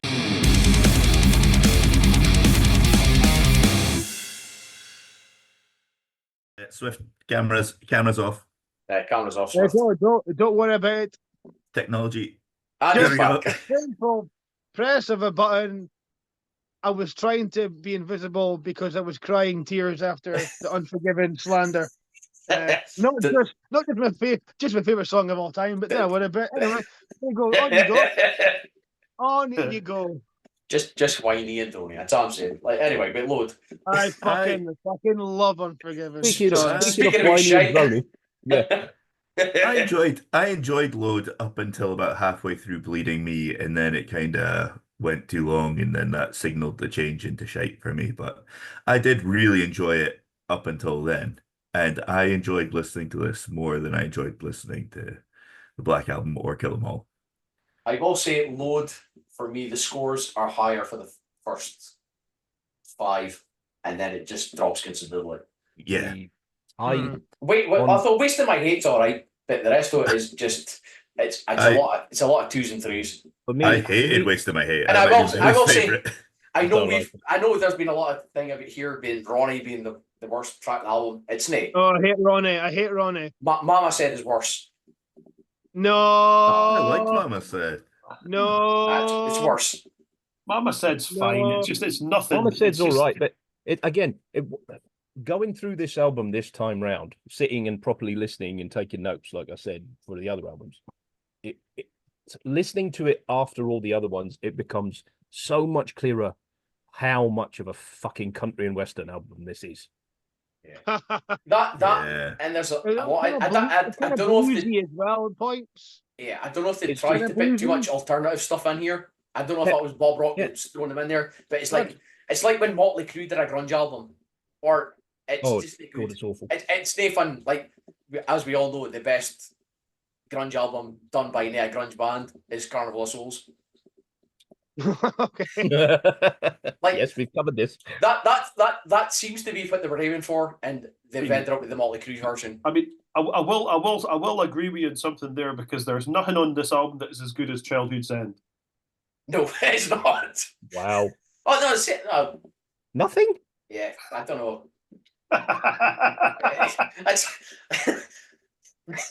My like I said,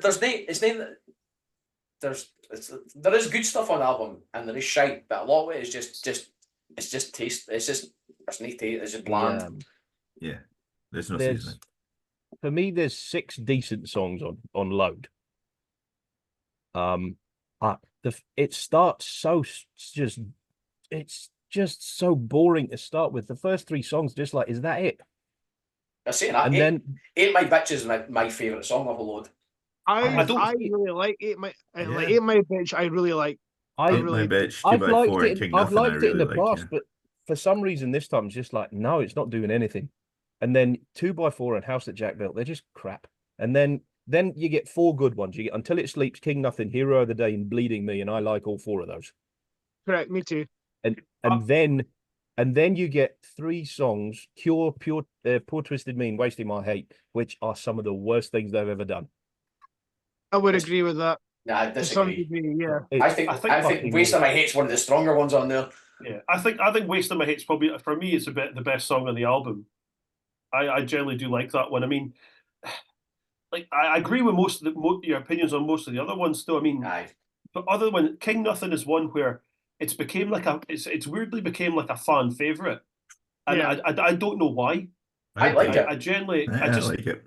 My favorite one on this album. It's fine. It's fine. It's there, but it's just like, I don't know. It's became like this one where like all the fans are like, oh yeah, King Nothing, yeah, I'm dying to hear it. No, and they play it a lot live, and it's just kind of there for me. There, like you say, there is some good stuff on here. There's some very, very bad stuff on here. I mean, I would say Wasting My Hate is the best song of the album for me. It would be, genuinely, in all seriousness, if it was 3 minutes shorter, I would say Outlaw Torn would be the best song on the album.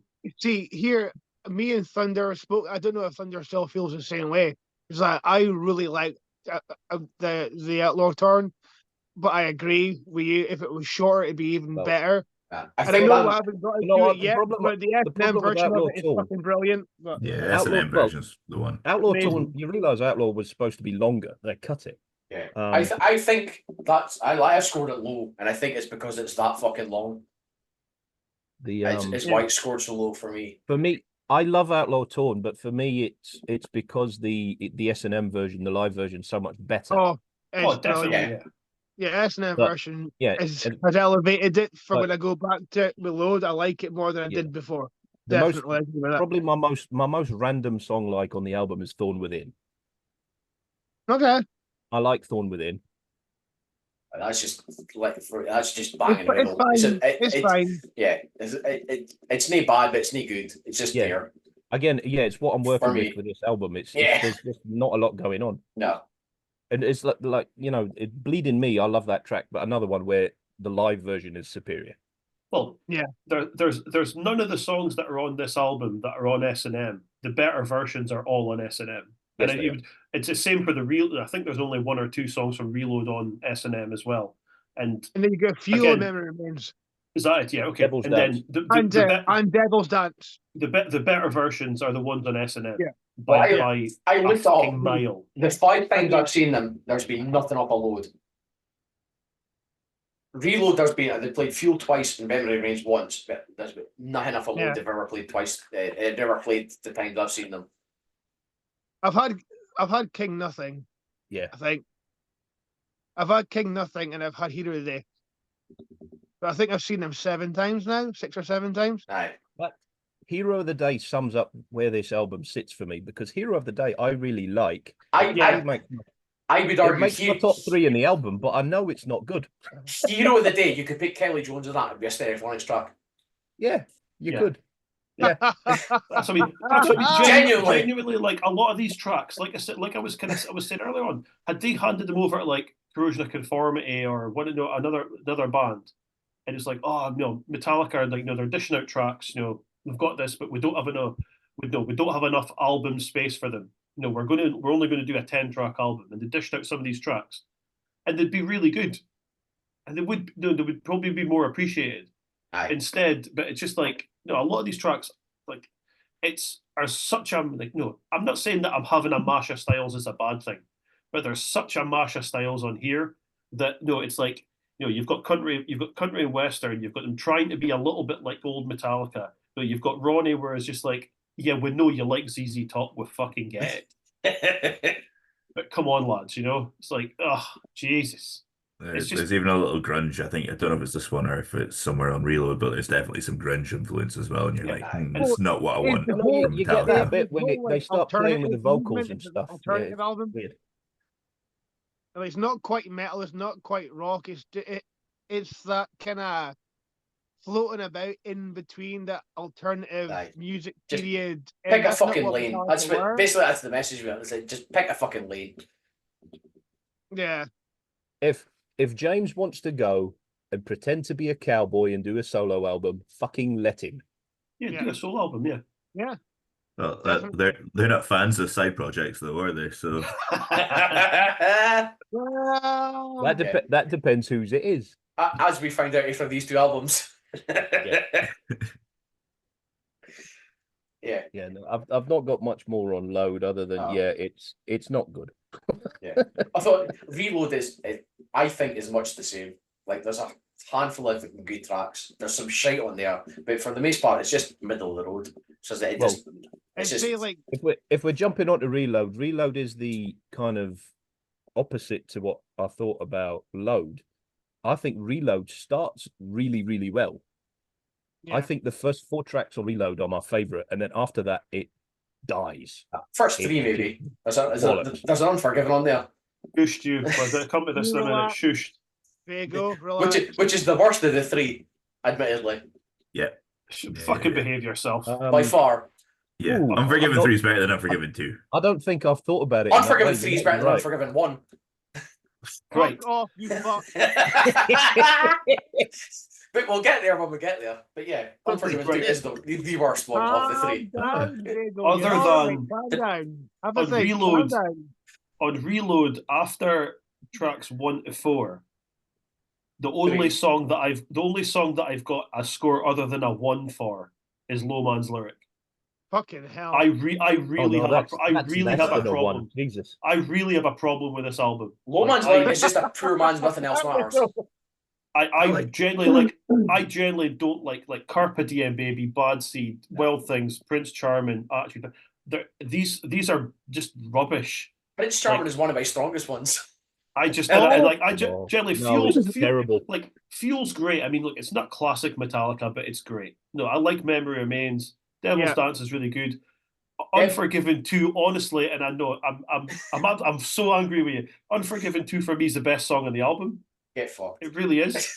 It really is. I would agree with that, Martyn. It's the best song on the album. And I know we've spoken about this before because you don't like this song, but I fucking love Fixer and I don't care. Don't fucking care. Well, I genuinely imagine I remember you saying this, and I tried to go at this. I'm gonna be unbiased as fuck. It's just middle of the road. It's not good and it's not bad.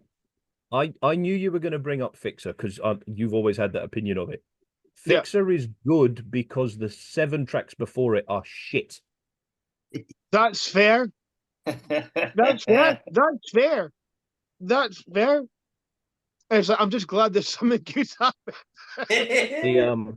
Low Man's Lyric is where I hit my limit. I wrote that on my notes. I've reached my limit. And then Attitude, I was like, it started and I was like, fuck this. And I had to come back the next day to it.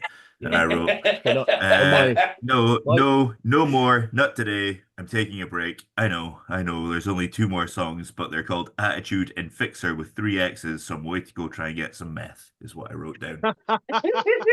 Man. You made it further than me. I got to Carpe Diem Baby and stopped. There's songs on Reload that I just don't give a fuck about. You're right. There's just like Prince Charming, Carpe Diem Baby, Attitude. I don't care. I don't care. Prince Charming reminded me of like a slowed down Garden of Eden, and it was not good. Yeah, I like that one. It's fucking like Fuel and Memory Remains and Prince Charming are the top 3 for me, and the rest of it's just, apart from what we're going to do, which is shite. The rest of them are just they're just there. They're just filler. Prince Charming's I probably like Devil's Dance just because of the S&M version. Devil's Dance sounds like it could be a 90s Aussie track. Okay. Yeah, you're not wrong. That's not a criticism, though. Just generally, like a couple of them was like, you could picture somebody else singing that, and it would be their track. I mean, the thing is, that's what I think. What I was saying about the Masha Styles is, I genuinely think that they were writing some of these songs with the idea of, oh, I was away at the weekend and I was listening to Ozzy, or I was listening to Nick Cave, or I was listening to ZZ Top or Sabbath or this, and Hetfield or Ulrich came in with this idea and they've written these songs. It's like you might as well just do. You might as well. I know they did do a covers album, but it's like you might as well just do a covers album because you've written songs that sound like other bands. They're doing karaoke. Yeah. I mean, you can't argue with that. I know. I'm a Jason Newsted defender, and I will stand up for Jason. But his only credit on the album is "Where the Wild Things Are," which for me is the worst Metallica song of all fucking time. Nah, there's been worse. I genuinely don't care about that fucking song. I never have. Like, I'm not going to stand here and argue it's good, but it's by a long way it's not the worst. But on my second listen to this, I skipped that so fucking quickly. What song was it? Sorry. Where the Wild Things Are. Oh yeah. I wrote, no thank you. That bridge. Yeesh. That's all I wrote. There we go. Worst thing they've ever done. It was an awkward time period for the band. It was. I'm amazed how quickly it's been normalized that I'm looking at a fucking panda talk about Metallica. Yeah. I think it's fair to say this panda's opinions are not necessarily those of the Thunder. Yes, if you're listening to the audio version of this, you're missing the fuck out. Is all I can say. I think Where the Wild Things Are is definitely, arguably, the worst thing they've done up to that point. Anyway, It's the most forgettable. It's maybe the most forgettable because I actually forgot it was a song until you reminded me now. We spoke about it, boys. I forgot all about it. I would Completely argue. forgot I would about argue. Mama Said Offload is the worst thing up to this point. it. Right. Closely It's all followed by Ronnie. But yeah, Mama Said is by far the worst so far. Disagree. Unforgiven. Okay, Jesus. disagree strongly, but okay. So did we Disagree. all? I would rather listen to Unforgiven than Mama Said. That's how bad it is. God damn.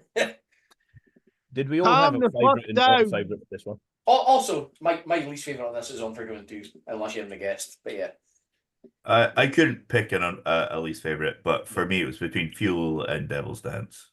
Yeah, I mean, I'd written obviously Unforgiven 2 is the best one, and worst I just wrote in capital letters, take your fucking pick. There you go. Yeah, that is this album in a nutshell. Yeah, because it would be unfair to Bad Seed to say that it was the worst, because it's sandwiched between Carpe Diem, Baby, and Where the World Things Are. Bad Seed at least has a little groove going to it. Of all the tracks on Reload, apart from the obvious that are considered the really, really forgettable ones, I don't mind Bad Seed. But it might just be because the others are worse. What But Bad Seed has? I've always had a soft spot for Bad Seed, but bar that, I agree. Bad Seed has. It was a mixtape ender. Yeah, what Bad Seed has going for it is it's the shortest song on the album. So yeah. It doesn't hurt. No, it doesn't hurt at all. It's a benefit. Yeah.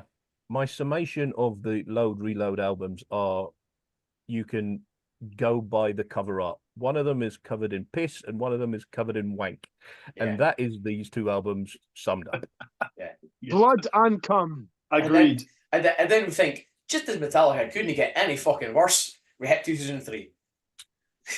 I mean, they'd spent what, a long time away. You know, they'd done 6 years. They'd done S&M. And it did Garage Inc. They'd done Garage Inc. Metallica. Which is admittedly another one like introduced me to a lot of fucking bands that like Merciful Fate and Diamond Head and Misfits. I wouldn't have probably. Yeah. I probably would have taken a lot longer to discover them. I knew who King Diamond was. I knew who a lot of the bands were. The first disc, that is, obviously. Aye. But it was a proper this is really good. Maybe I should dig into this. Definitely, because in 97, 98, no way was I able to afford to go out and buy CDs by those bands on a whim of it might be all right. And I didn't know anybody who liked Merciful Fate in 1998. Not a fucking chance. Not a chance. No. Yeah, but then, like you said, in between there, fucking Newstead's gone because he's now like these solo efforts. So he's fucked off, and then we get Bob Rock playing bass on St. Andrew. So, yeah, there's a lot to unpack here. Did anyone enjoy re-listening to this? This was a fucking joy. I enjoy it. It's for me. And this isn't my hot take either, but for me, this is the first Metallica album that I got to genuinely get excited about coming out and got to buy on release date. And I remember listening to it in school that fucking morning with like headphones on and shit. And like at that moment, it being like, doesn't matter if it's shit, because at that point, it's great regardless. So that initial moment of it being like, yeah, this is fucking ace.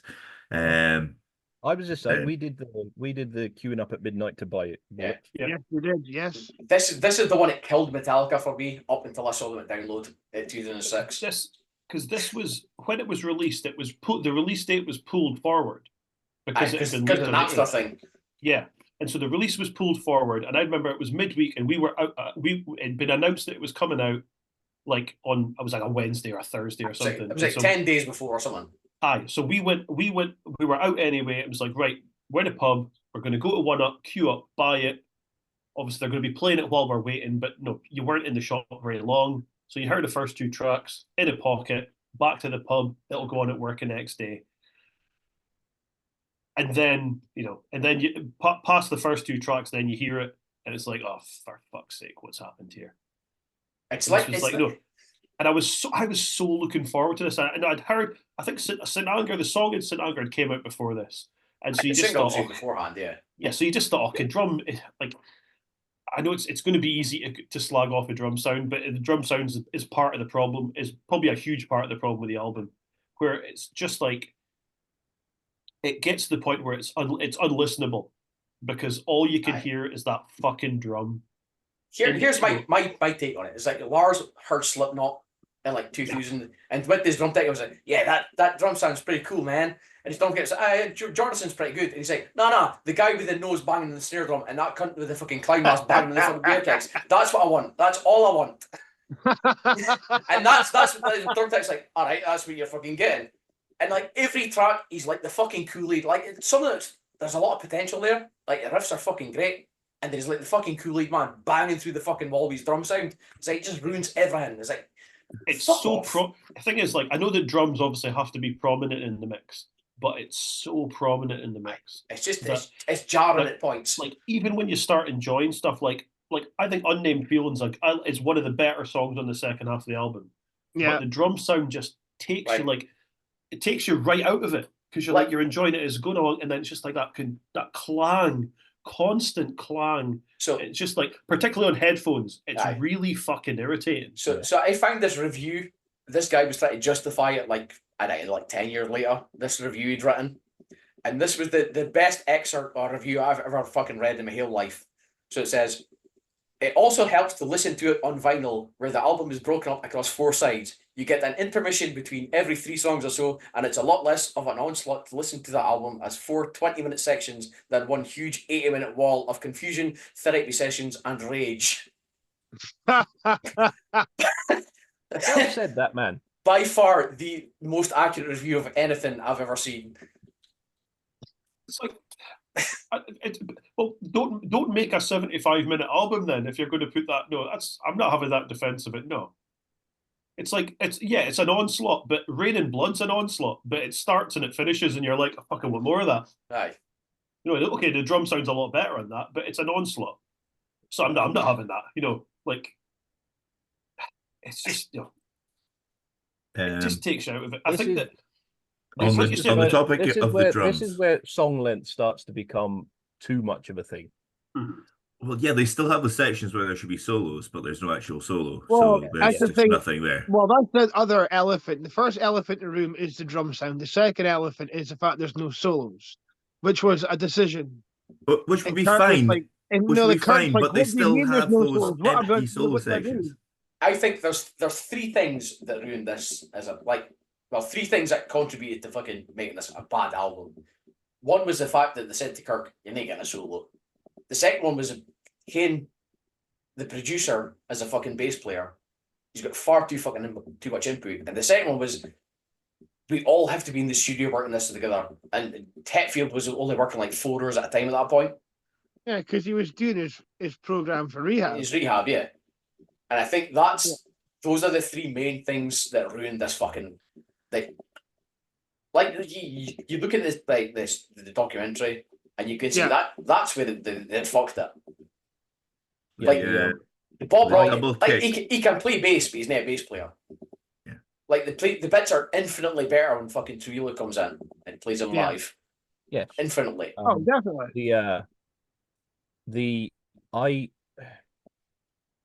I just don't like this at all. I love the documentary, and the book that accompanies it is very good. If anybody's never read that either, that is all the Saint Anger content I ever fucking need. I will say Purify is by far the worst fucking Metallica track there's ever been. I gave it 0.5 point out of 10.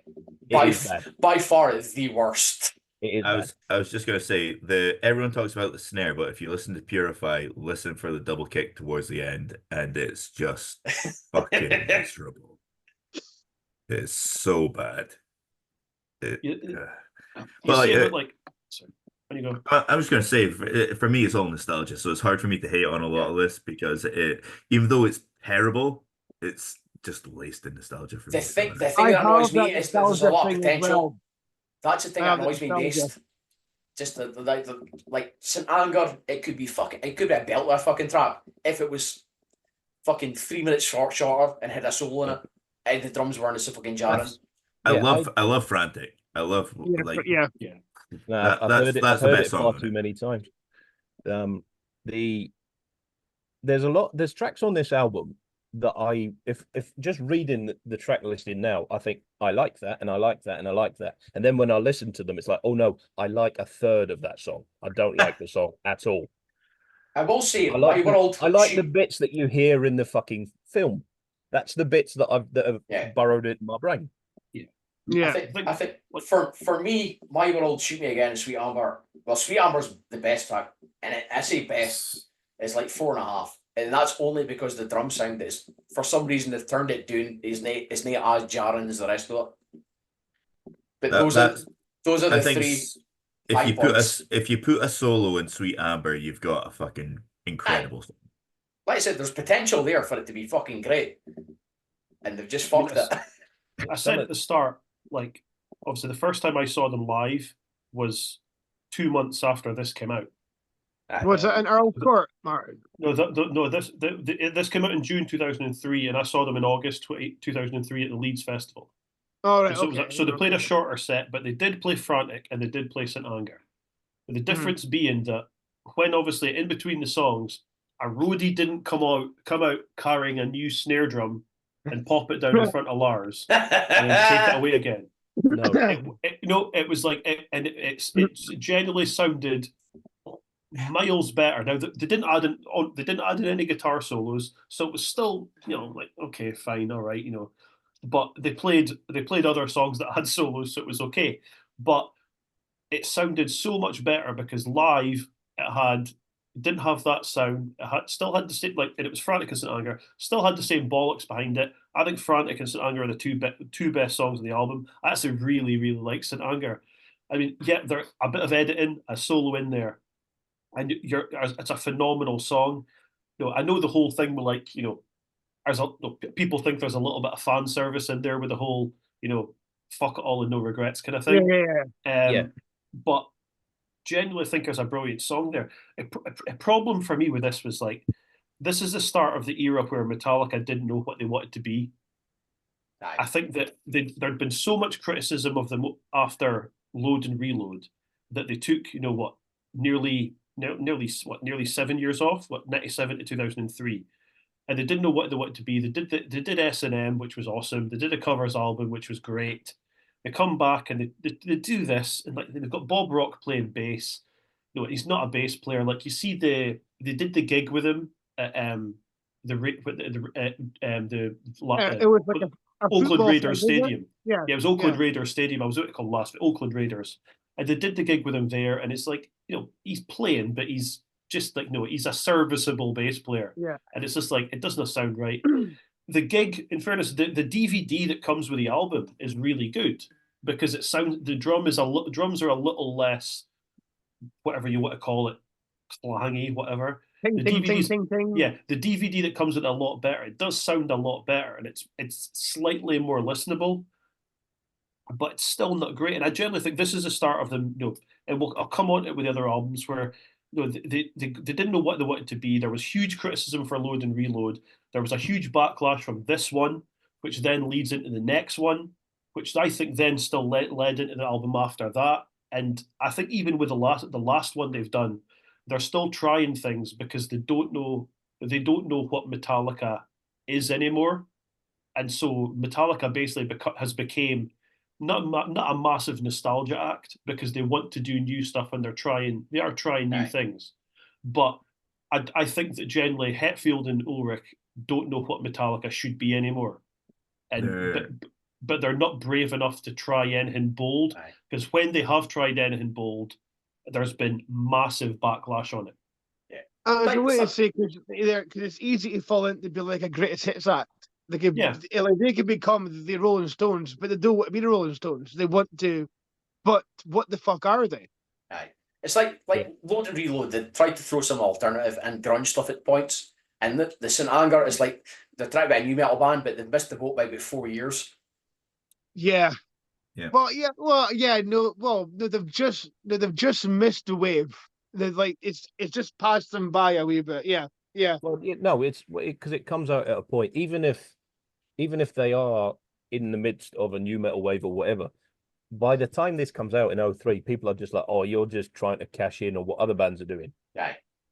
It's this is not you. It's it's a false reality. But Metallica should be leaders, not followers. Yes. Aye. This sounds like Yeah. them trying to be someone else.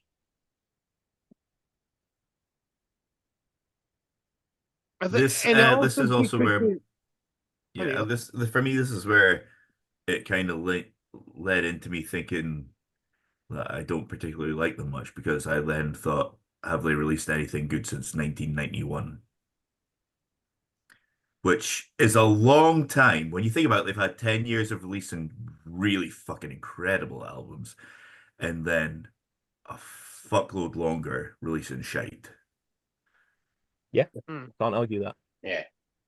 That's what And shite's harsh. It's just shite compared to what they did before. That's exactly like any album Scotty would be says there. great. Scotty says there, it's just not exactly the same as the Rolling Stones, where the Rolling Stones probably stopped being a proper creative force about probably 1975, 76. And it's basically, it's the train spotting speech, is it? You've got it, you'll lose it, and once it's gone forever. And you can say, oh, there's some of their later stuff's all right, it's all right, and it is, but deep down, it's not as good as the early stuff, and it's kind of shite. Aye. And unfortunately, it's Sick Boy's theory of life, and he's 100% spot on with a lot of this and a lot of the like Rolling Stone stuff as well. Yeah, the newer stuff that is good is trying to be the early stuff. Yeah, like they'll get onto it in the next 3 albums, but there's a lot of Thrasher stuff on the latest 3 albums they've got, which is trying to get back to, but is it as good? No, it's not. No. The in defense of Saint Anger as an album, the only thing I can really say for it is the band needed it, because it's the sound of catharsis. It's the sound of Hetfield having to work out demons, or whatever word you want to use. It's the sound of Lars being pissed off at the world and feeling sorry for himself for the fucking Napster thing. It's the sound of people having a midlife crisis and needing to get it out of their system. I thought it was kind of hard to feel sorry for Lars when you see him like he's making millions selling his art. Oh, I feel bad for you. It's what a hard life it is. My art's gone, but I've made millions. At that point, they've gotten too far up the rain. Arts like, we can just release anything and folk will just eat all. And they've got the backlash of it, and it's like, well, no, we can't do that. We need to start making good stuff again. Based on again, going back to the documentary, and hearing and seeing some of the stuff they were working on before Hetfield goes to rehab, thank fuck he went to rehab. Because some of the stuff they were playing with would have killed the band. One of my favorite clips, moments from the documentary, is when Lars's dad is saying, "I delete that." Yep. He was like, "Yeah." Tobis was like, "Yeah, that's shit." It's like, "I come, listen to your dad. He knows what he's talking about. That is actually horseshit." Yeah, awful. A lot of it sounded awful. I think one thing we'll have to say, and for people, the 6 or 7 people that are even bothering to watch this, we're recording this on a Friday night. The night that the pre-sale for Oasis tickets has gone on, and the general sale's going on tomorrow, right? And people are whining about the price of concert tickets. So I think you mentioned Napster there. I think we'll have to point out that Lars was right, because if you don't want to spend £150 on concert tickets, you know what you do? Buy the fucking CD. Yeah. And basically, he was right all along. People stopped buying music. And suddenly concert tickets went up. It's like, oh, I can't believe I'm spending £50 to see Metallica, £60 to see Metallica. But the last time they played at the Hydro, I didn't go. It was like $87.50 to sit right at the back of the Hydro. It's like, because you don't buy the CD. No fucker buys the CDs anymore. Nobody buys the vinyl. I will argue that I buy the CDs, but I make up for it in fucking t-shirts. Well, yeah, I think it's a gig. Well, you've got to go to the gig to buy the t-shirt. I just open wallet there. Take all my money. As You're as giving- as you're we've giving seen, something we've back. seen with your fashion choices throughout this podcast. Yeah. But there was Lars got all this criticism for like, oh, no, he's like, oh, how does he need the money? It's like, well, he doesn't need the money, but the difference is next time I want to go see a mid-level band, I'm going to have to spend 65 quid on tickets for them. Aye. Because when they release their new album, it's going to sell like 7,000 copies and they're not going to make any money back. So instead, what's going to happen is they're going to play the Hydro. It's going to be 65 quid. T-shirts are going to be 50 or 45 quid. You know, and you know, I'm going to go and try and buy, I don't know, whatever, a pin badge because my fucking mum collects pin badges, and they're 15 quid as well. Yeah. I will say, because I can't, everything's gone up in wait, price. I can't wait for all the scooter. Oh, dinner. Because I've got a feeling that's gonna be Judas Priest level fucking t-shirt prices. What you got to remember as well is I'm really looking forward to seeing Primal Scream supporting them. So there's two bands that I'm going to be spending a heap of money on. What a great fucking laugh that'll be. So yeah, Lars was right. My other thing, it's not just a Saint Anger thing. I've just read it again in my notes and it's jogged me memory. It goes basically all of the 21st century albums, the ones we're going to get into, and especially on this one. And I know that this one was more everyone's together, everyone's got ideas, it's all collaborative, whatever. Metallica lyrics from this point on are crap. Yeah. They're an afterthought from here. I wouldn't agree. I wouldn't say that. I wouldn't say they're bad.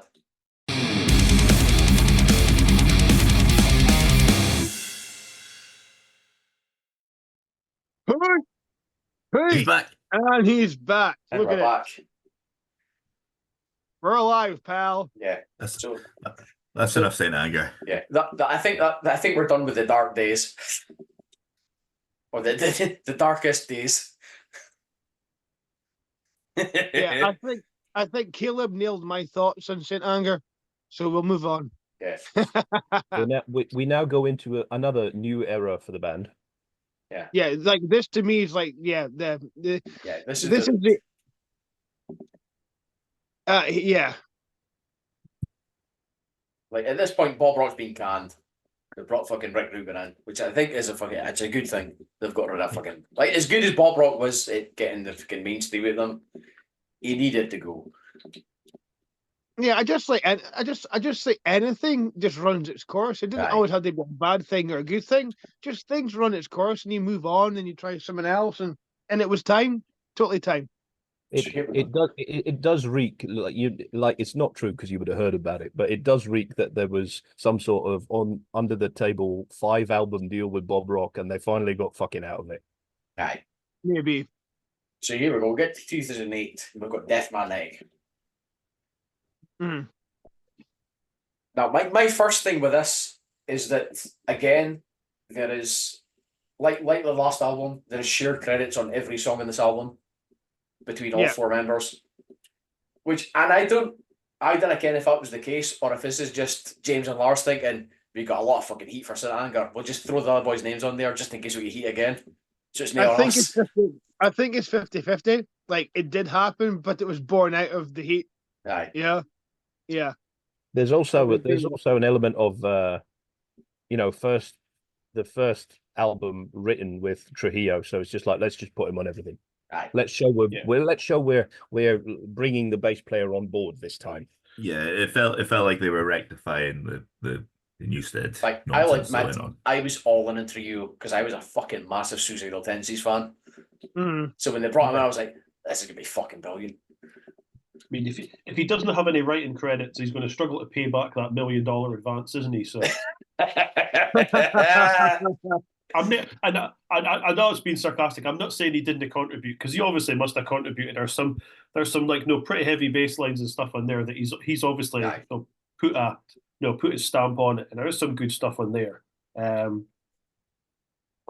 Just much like the last one, like the drum sound in the last one is a fucking joke. The production on this one, like, why does it have to have? No, this was the first album I think I'd properly noticed that has it where it's like so compressed where it has to be louder. We'll just put everything together and make it louder.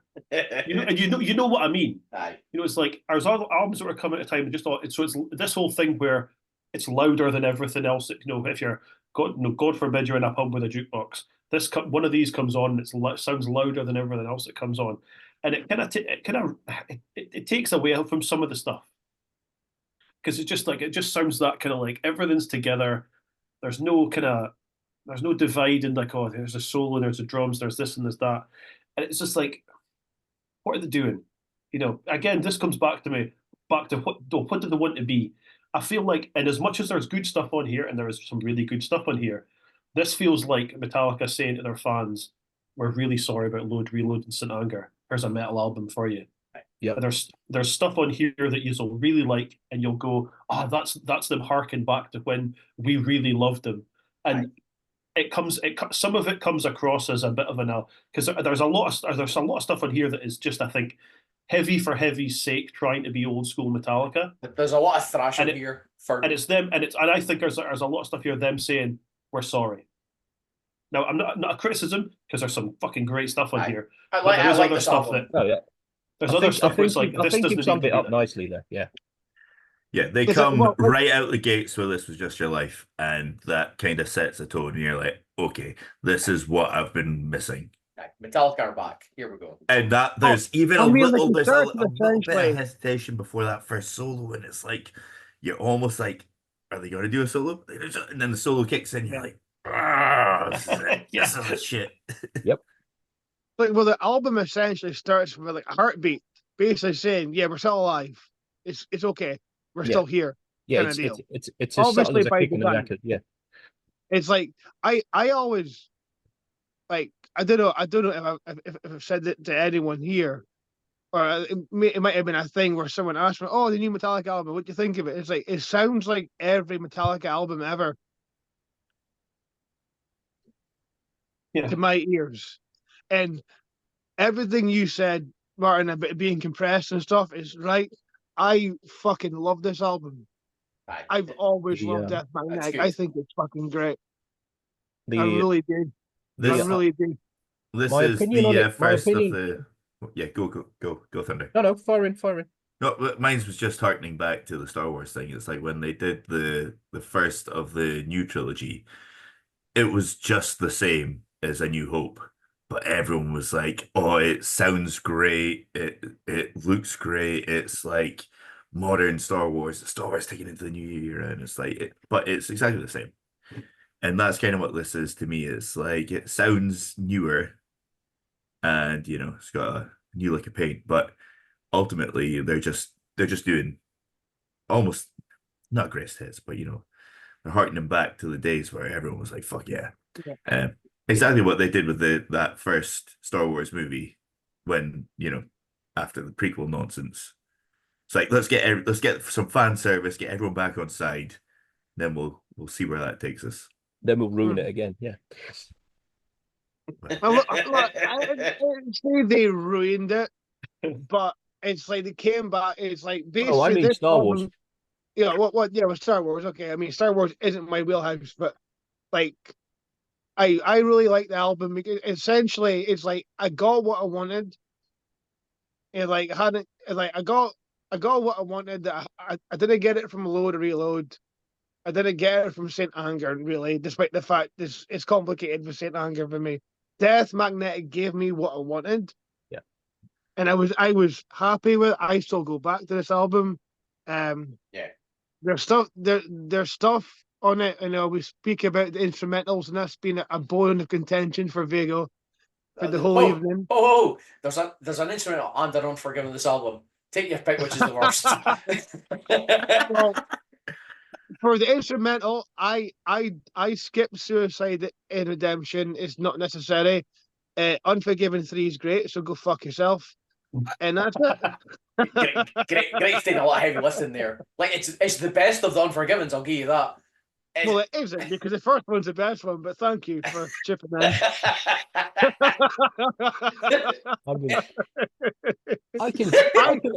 I was absolutely sure the whole week before doing this podcast that me and Martyn would get into it, and it's been fine. It's been you cunt. It's been fucking you.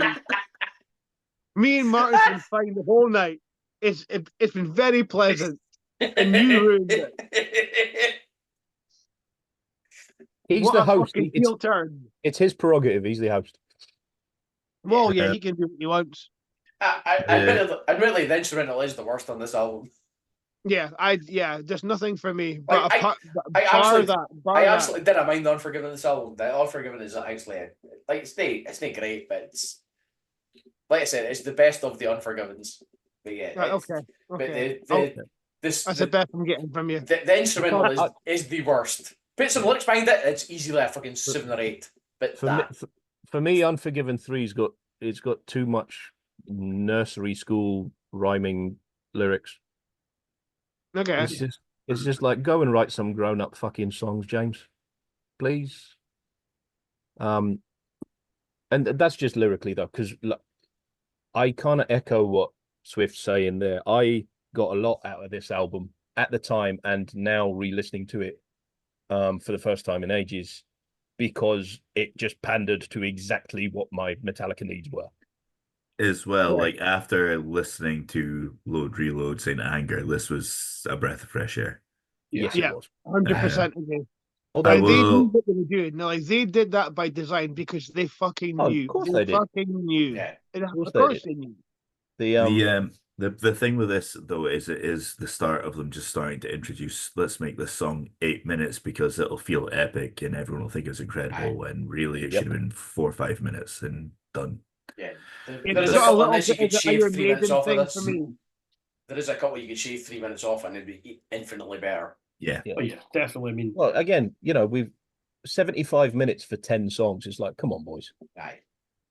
And even if you take the 10-minute fucking instrumental out of there, 65 minutes for 9 songs, it's still too long. Aye. yeah. Um Because there's like a couple of there's none of the songs are under 6 minutes. No. Like, how can that be? No. And only It's like- one of them's a shade under 6.5. Yeah. It's like, and like, I just know. And the thing is, one of my favorite song on the album is "The Day That Never Comes." And okay, that's just That's a under a great shade song. under 8 minutes. Yeah. So you've got that and "All Nightmare Long," which I think is the two best ones on there. Aye. yeah. And they're I both like, basically. All Nightmare they're- Long's the best song in the I album. would go the other way. They're- I would say "All Nightmare Long" followed by "Day Never Comes" is the best two. Yeah, and they're both a shade either side of 8 minutes. Aye. And no, so complaining about long songs when I think they're the two best ones, and they're the ones I will. No, if I'm going to put on stuff from this, I would probably skip to those two. Yeah. Because they're both really The good. Day That Never Comes started the album. I don't know why I had that in my head, so when I was listening was to that it, it's like, was that the first single? it was, Mhm. which is maybe where I'm coming from. But when I re-listened to it, it was today I got to it. The first 3 songs, they're good, but they kind of didn't hit. It was only when Day That Never Comes came through, and then All Nightmare Long, Cyanide. When that 3 in a row hit me, it was just like, all right, here we fucking go. Yeah, see, I think Cyanide is one of the weaker ones. I've got a soft spot for that one. I like it. I don't know what it is about it. It doesn't do nothing for me. This was I didn't expect, because if before I'm looking at it now, which is cheating, and I've listened to it today, which is cheating. But had you asked me 2 days ago, name the track listing for this album, I would have struggled probably. Yeah. And it was But I found myself when I was listening to it, I'm drumming along on the desk, I'm singing the lyrics. It's just like I remember more of this than I realized. This album has stayed with me despite not listening to it very often, a lot more than I thought it had. There was like 2 or 3 songs that started, and I was like, oh yeah, this, yeah. That kind of feeling, yeah. And same kind of thing. The chorus kicks in, and I don't know all the words to the chorus. I'm like, oh, okay, yeah, this is these have stuck around with me, yeah, for sure. I think All Nightmare Long is the best chorus they've done since anything off the Black Album. Well, it's an incredible song. That chorus is just like I found myself like the next day or two just walking about with that song stuck in my head. That chorus just looping. Like you said, like after Load, Reload, and St. Anger, this is infinitely like, is it as good as the first 5? Nah, but it's not that far behind. Yeah, there's elements of this album that I like as much as any Metallica album. That said, like this album feels like an amalgamation of all their good shit. Aye. Maybe not as good as their best shit, but it's an amalgamation of all the stuff that made me like them in the first place. Aye. So I've got such a soft It spot is, for this yeah. album. It was them saying, "Oh, we're back." Now they didn't sustain it, which we'll get to. We But will. for this window of time, I was satisfied and I was happy and I got what I wanted. Yeah, It's a it is the great sound fucking of album. it is the sound of 45-year-olds trying to be 25. There's an Yeah. element of that. Which And works, unfortunately, it works better unfortunately, for a that's band like the Metallica reality. than it does for Limp Bizkit, let's say. I mean, what's the? I mean, True. Metallica album- can get away with it, I think, as opposed to sort like you see bands like Limp Bizkit or like, I don't want to stick with the new metal thing, but Korn. It's like, oh, here's an angry young man. He's not angry or young anymore. Like, he's maybe still angry, but he's not young anywhere. It doesn't quite resonate the same. No, you're a 50-year-old millionaire. Sharp. Yeah. Aye. It's I think like, this but is- again, I think that's the reality of for a lot of the people here in their favorite bands. Like they're all getting older, so it's difficult to have that same anger or passion when you're like a multi-millionaire. Aye. I mean, you can't. It's almost unfair to expect it. I mean, like we speak about like Offspring. I know, like it's like not metal, it's punk, but like Offspring is, oh, why are you not doing an album like Smash? Because they're multi-millionaires. They're not pissed off anymore. It doesn't work that way. Yeah. It's because they're fucking married with kids and they're minted. Like, it's fine. You know, it is what it is. No, we're not gonna get Master Puppets again, and no, like we're not gonna get Smash, and that's the fucking way it is. Yeah. So all we can hope for now is like an album that will satisfy us. Yeah. And I was satisfied by Death Magnetic. Yeah, aye. And Very I think much so, very much so. Agreed. Yeah. Yep. So unless we have any further, I think we can chalk that one off as well. Yeah, I think so. Yep. I'll Generally positive for the most part. Thumbs up again. Yeah, Yeah. I would say so. Thumbs up Yeah, from me. absolutely. The, For me, it's 2 thumbs up. I fucking I love think this album. the finish of this album is very reminiscent of Injustice for me. You've got a far too long instrumental, almost instrumental in the case of Injustice, and then you've got a shorter track to finish the album, which I think is a belter. It's one of the Aye, best but tracks in the album. Yeah. Hi, My Apocalypse. Aye. My Apocalypse. That's a great tune. Which Yeah. would have been far better served being earlier in the album. It would have been. Probably. Yeah. I actually hadn't thought about it until Thunder mentioned that. Yeah, I hadn't really thought about that. No, but you're right. I Yeah. agree with that. Like the momentum's got, like especially that, because that was about fucking 10 minutes, that instrument. I don't It think is.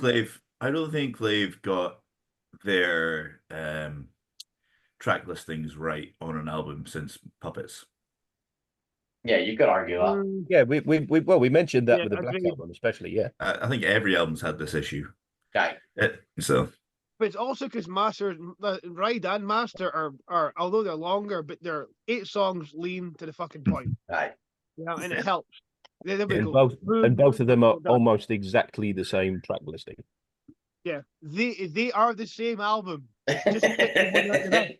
Ride and Master are the same fucking album, and I love them both. In Yeah. a good way. Yeah.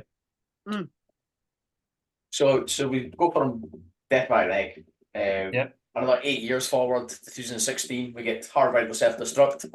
I was just- it 8 But years? is Mr. Was it Clunas, I actually believe, 8 years? would like to interject here. Before we move along, Right. obviously Mental that was at the this was September 2008. December 2011, they obviously released the Beyond Magnetic EP. No, here Yep. we go. Here he is. Yes. He's back in the room. Which I forgot about this, but yeah, okay, go I on. just like no, and I'll be honest, I only listened to this again today, right? 4 tracks: This is the one with Twin- Hate Train in it. Hate Train, Yeah. Just a Bullet Away, Hell and Back, and Rebel of Babylon. I do have it somewhere. Yeah. There's nothing bad there. There's nothing amazing there. They're fine. 4 tracks, 29 minutes. Nonsense. Stop it, lads. Just fucking stop it. Like I said to you earlier, like I saw Hell and Back in one of the track lists, one of the set lists that I'd seen live, and I couldn't play it. I was like, "What the fuck's that? I don't recognize that fucking track." And I'd look it up. As oh, it's for the EP. Okay. It's like it's obviously it's leftovers from Death Magnetic. That's fine, you know. And though there's again, there's the bones of some really good stuff there, Aye. But it's just like 29 minutes. Come on, you know, come on. Well, I mean, it's a reason why it's not on the album. Yeah, Because it and wasn't good enough. So I mean, the thing is, in it fairness, what it was when they should have done with load and reload. Let's be it honest. was thrown out. It was thrown out there for the fans, and there were no. It was released online first, and then eventually they chucked it out on a CD. You know, for if you wanted to buy the physical copy, because obviously Metallica fans want to buy the physical copy, and so I get that. It was just like a wee Easter egg for the fans. That's fine, but and they do say no, it's rough. It's roughly produced. It's not polished or anything like that kind of stuff. I get that. It's fine, but if you're releasing a 4-track EP and it being half an hour long, I'm gonna moan about it. Just And you have done. Well done, sir. I mean, it's like there may be a suggestion that it was released to kind of so I like maybe as a wee make up to the fans, because obviously there was something that came out on Halloween 2011 that we're not going to cover on this podcast. I would like to cover it. I know you're a big fan. I hadn't listened to it until yesterday, so I mean, very very briefly, I want to mention it purely because when I was saying earlier about Metallica not knowing what they wanted to be, and then when I mentioned at Death Magnetic about them, Death Magnetic apologizing to their fans because when they try something different, the fans always go, "Fucking Metallica, baby, this isn't what we want, motherfucking Metallica, baby," and they'll try something new, and then they'll go, "Oh shit, what have we fucking done?" And releasing Beyond Magnetic, I generally think was them again saying, "Sorry, we tried something new." Which, let's be honest, if Metallica are working with Lou Reed, it's not going to be Metallica. Right. Before we get into this, I will say, if this had been for you, Martyn, Guns N' Roses, or for me, Motorhead, had done exactly the same thing, we'd be fucking all over it. I have generally said to Scotty before, right, on Lulu, there are loads of really, really good, interesting ideas from Metallica. There's stuff there. A lot of the reviews are like, "Oh, it's like Metallica doing Master Puppets, but with some guy doing poetry over the top." No, it isn't. It's nothing like that. But a lot of the reviews have said that. It's like, it's nothing like that. It's modern day Metallica doing riffs, but really sloppy, really loose. Like Metallica are jamming while this guy's doing this stuff, right? Well, and someone's drunk granddad. Yeah, and there's singing really, over the top. there's really interesting ideas there. But basically, Lou Reed has only ever done one good album, and that's Transformer. Everything else he's done has been pretty awful, unless he's been standing in the same room as Iggy Pop or David Bowie. I can't say I've ever listened to a Lou Reed album. Now, Transformer is generally really good. It's the one with Walk in the Wild Side on it. So that's the one Lou Reed song that everyone knows, aye. Yeah, but that is a really good. It is a really good album. Like out of the five of us, I'm willing to bet that I'm the only person that's ever listened to Metal Machine music. Yes. Now, I honestly, I would encourage you to listen to the 4 parts of it that are all 15. There's 4 parts, 15 minutes each. Right. And generally, it is just him with I think it's a sequencer or a synthesizer and making guitar feedback noises. It's fucking terrible. It's like, what basically, the fuck? He released it. The story is he released it to get out of a record contract, but it's unlistenable noise. But I've listened to it once. It's fucking terrible. It's an anger then. So yeah. So wow. But generally, like if you put the idea of putting Metallica within Metallica tried something interesting. And again, they tried something interesting, and the fans went, "This is fucking terrible. We don't like this." And so they had to apologize and go, "Oh, here's these 4 tracks that are like something that you liked. We're really sorry. We'll put them out online first, and then we'll chuck them out on a CD." That may be tracks, because I remember when the EP came out, it was just so, what's this? Why is it? Why? Just a very out of nowhere kind of, "Oh, here, have this." I remember. And also because they had no intention of doing another album, so keep us fucking. I remember talking to you about it and going, and like we've brought it up before about B-sides and how they are lazy with B-sides. It's like, here's a live track, here's a live track, here's a live track, and it's just like, why can't these EP tracks just be fucking B-sides? It's like just give us something. I think it's very convenient that they had 4 tracks ready to go, pretty much produced but not polished to within an inch of their lives. after they'd had a really heavy bad feedback over the thing they did with Lou Reed. I think it's too much of a coincidence that this I've record was never ready to thought go. about that. But I never anyway, thought about the timeline, but the timeline matches up quite nicely there. So but anyway, Caleb, what to talk about this before all four of us jumped in? I'm ready. I'm ready for this. Am I allowed to talk about Lulu? Am I? Like, So- fill your boots. You can have the floor because I, to this day, have never listened to it. I've listened to So- it once, and I've never so- gone back to it. I've never listened to it either, Thunder. I haven't. I'll be honest, I haven't. Last Although night, Martyn has urged me more than once to. last night I listened to it for the first time, and I enjoyed it more than any other Metallica album I listened to. Fuck off.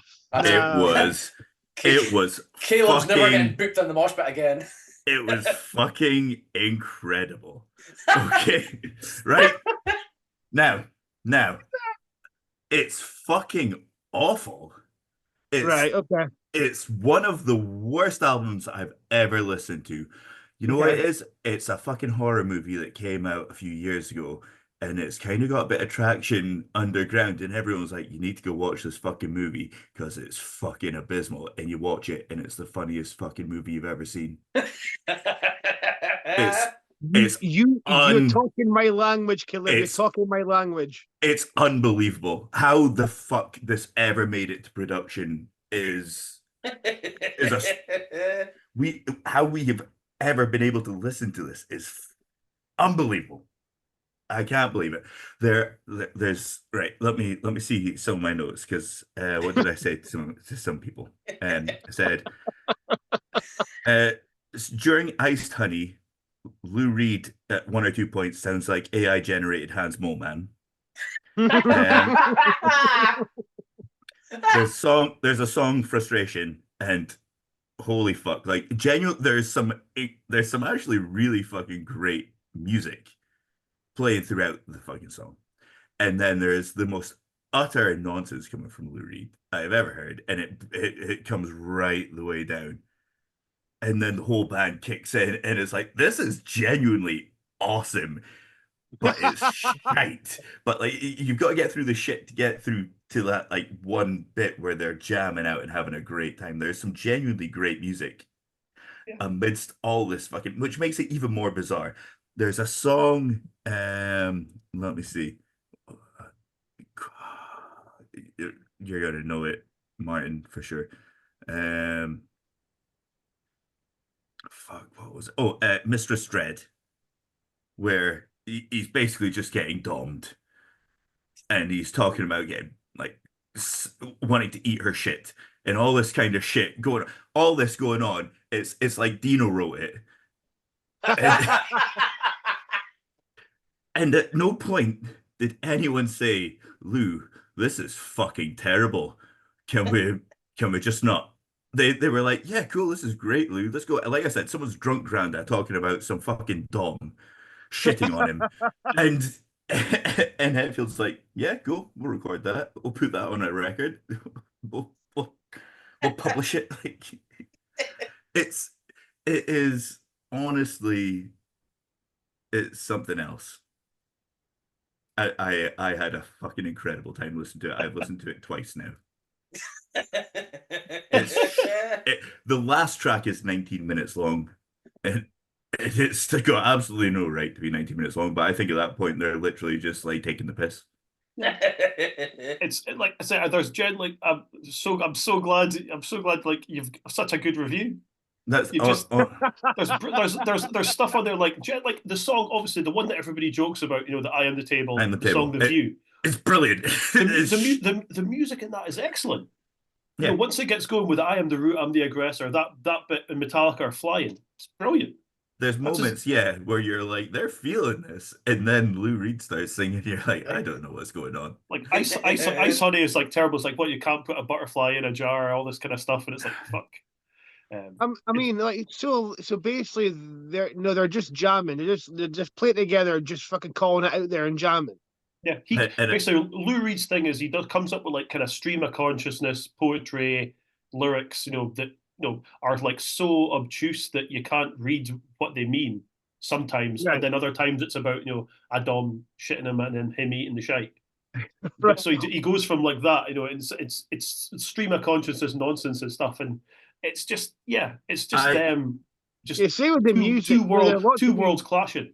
Yeah, I mean, I there's love a lot to be said for just like a band just getting in there and fucking playing sometimes, though, and good shit happens. I genuinely love I actually read the Wikipedia entry on it today, and apparently it's David Bowie's favorite thing that Lou Reed's done. He thought before he died, he said it was amazing.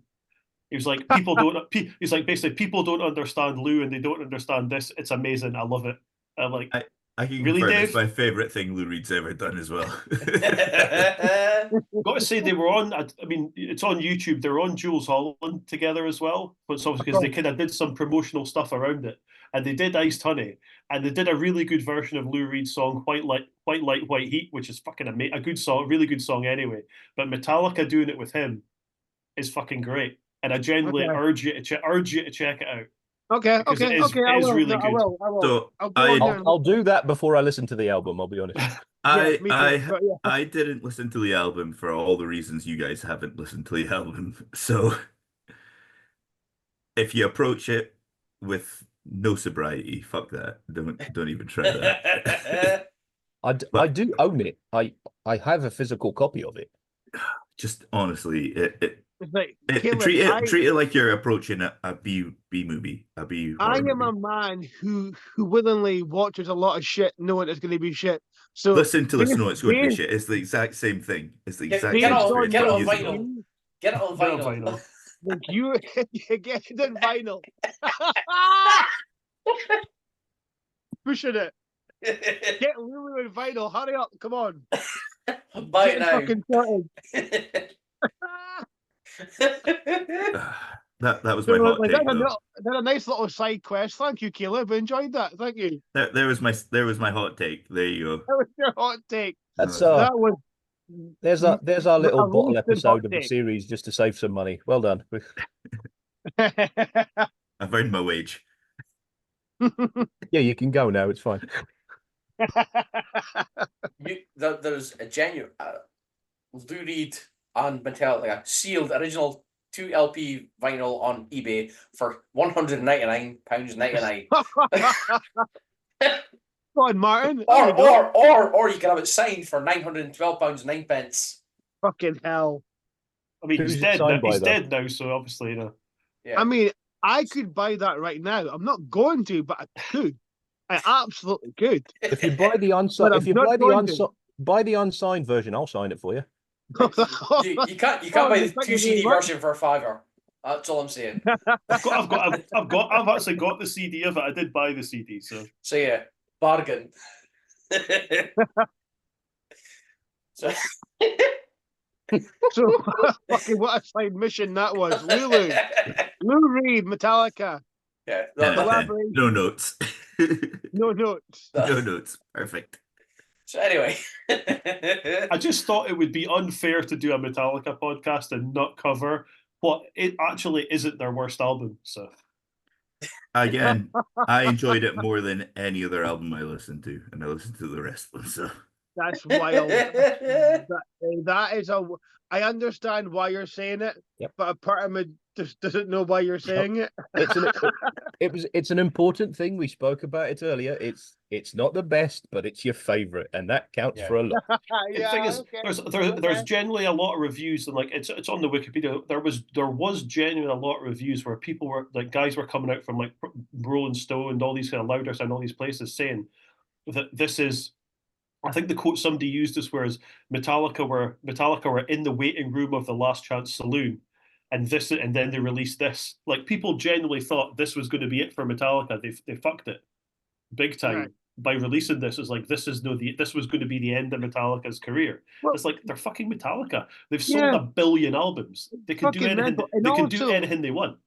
And also, like it's like it almost feels like it wasn't canon. It was just them doing a jolly. Yeah, you know what I mean. But it's like the released albums were like, the drum sounded like it was just a fucking barrel. The released Load and Reload, which were like bloated And like Hit a for quality streak. somebody to genuinely decide, oh yeah, well they've released this album with Lou Reed. This is going to be the death of Metallica. No, it fucking isn't. It was never going to be. It was barely, in the grand scheme of things, it was a blip. They're too powerful. They're too powerful and can do what they want. And that's the Course thing are. is they can do what they want because they've got the back catalogue that we've spoken about. And it's also like, I know, I think we spoke about this, like when you're no longer a band, you become a brand Once you get because past a they're certain bigger point, it's than like being a band. once you get point, You know, like they past a aren't a certain point, band, they're a brand. you're just bulletproof. Like you can do what the fuck you want. And It's like that's it. right at the start of the podcast, Vago, and you spoke about how even if you're not a metal fan, you have an awareness of Metallica. Right. The amount of times someone has said to me, "Oh, do you listen to that Metallica music?" Right. Like they think that Metallica is the name of the genre. Right. It's not metal. It's Metallica. Yeah. Yeah, I've had that numerous times where people identify the genre with just this one band. It's like, I know they're bulletproof. They can do what they fucking want. I just think I could have got my granddad, who was like Foster and Allen. That's how he listened to. And he would have known who Metallica was. Yeah, he would have known the name. Yeah. Aye. Yeah, because they're that big. It's just like osmosis at this point. So yeah. So Lulu was never going to kill Metallica. Back in your ball, pretty cunts. Yeah, they're the level of band. They've got T-shirts in Primark and they've been on The Simpsons. I think they're all right. Yeah. Essentially, yeah. Or Top Man, T-shirts and Top Man. We're fine. Yeah. We're fine. Don't worry about it. We're fine. Yeah. Name 10 songs that are. Well, there's like, fucking wearing a Top Man shirt. Aye. Name 10 songs. You can't even name 3 albums. I can. He died with like Ramones. Remember that with Lulu Ramones and Ramones T-shirt and Top Man. He died with like Ramones. Fuck off. Fuck you. Name 3 Ramones songs, you cunt. Oh, leave him alone. Just let him wear the shirt. It's fine. Honestly. Elitist. Like elitist fans. Shut up. I will say, I hope this next part is the last part because it's the last Metallica t-shirt I've got. I think it will be. I think it will be. I think we can race through these next 2. Yeah, I think so. Because it'll only take 10 seconds, I will throw in here in between times the song "Lords of Summer." It's all right. Yeah. Lords of Summer's all right. It's all right. Yeah, decent. And Again, I heard that live. 7 minutes. Cut it down. You've got a track. Going back a couple, I Disappear for the Mission Impossible after. I liked it. Yeah, me too. Good song. Yeah. Yeah. I Disappear. Good tune. That was like peak me getting into like them with music videos and stuff on Kerrang and whatever. Yeah, because that video got played a lot. All the time. Yeah. A lot. Yeah. I know Thunder mentioned No Leaf Clover and Minus Humor. I like them both. Minus Human and No Leaf Clover is good. Especially No Leaf Clover.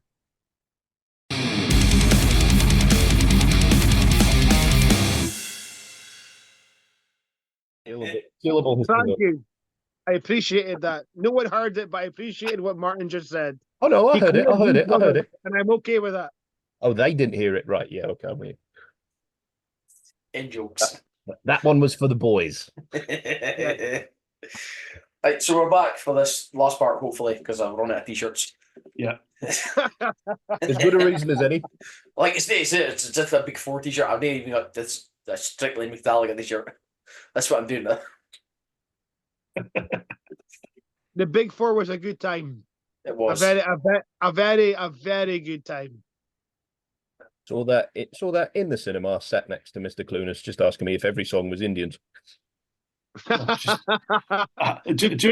Just to rib Thunder when they were showing Anthrax, I just was like, every song would come in, I'm like, play Indians. and then when Indians started, I whispered in his ear, I actually didn't like this one.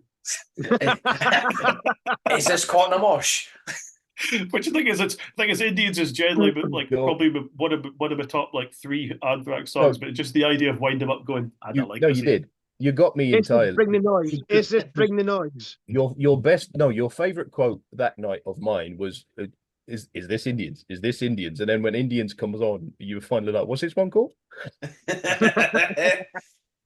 And this that off? got me. Is this off Stop 442? There was nothing from Stop No, 442. funnily enough, that album was skipped entirely. And we're back on John Bush. Yes. Yeah. But anyway, that's for another podcast.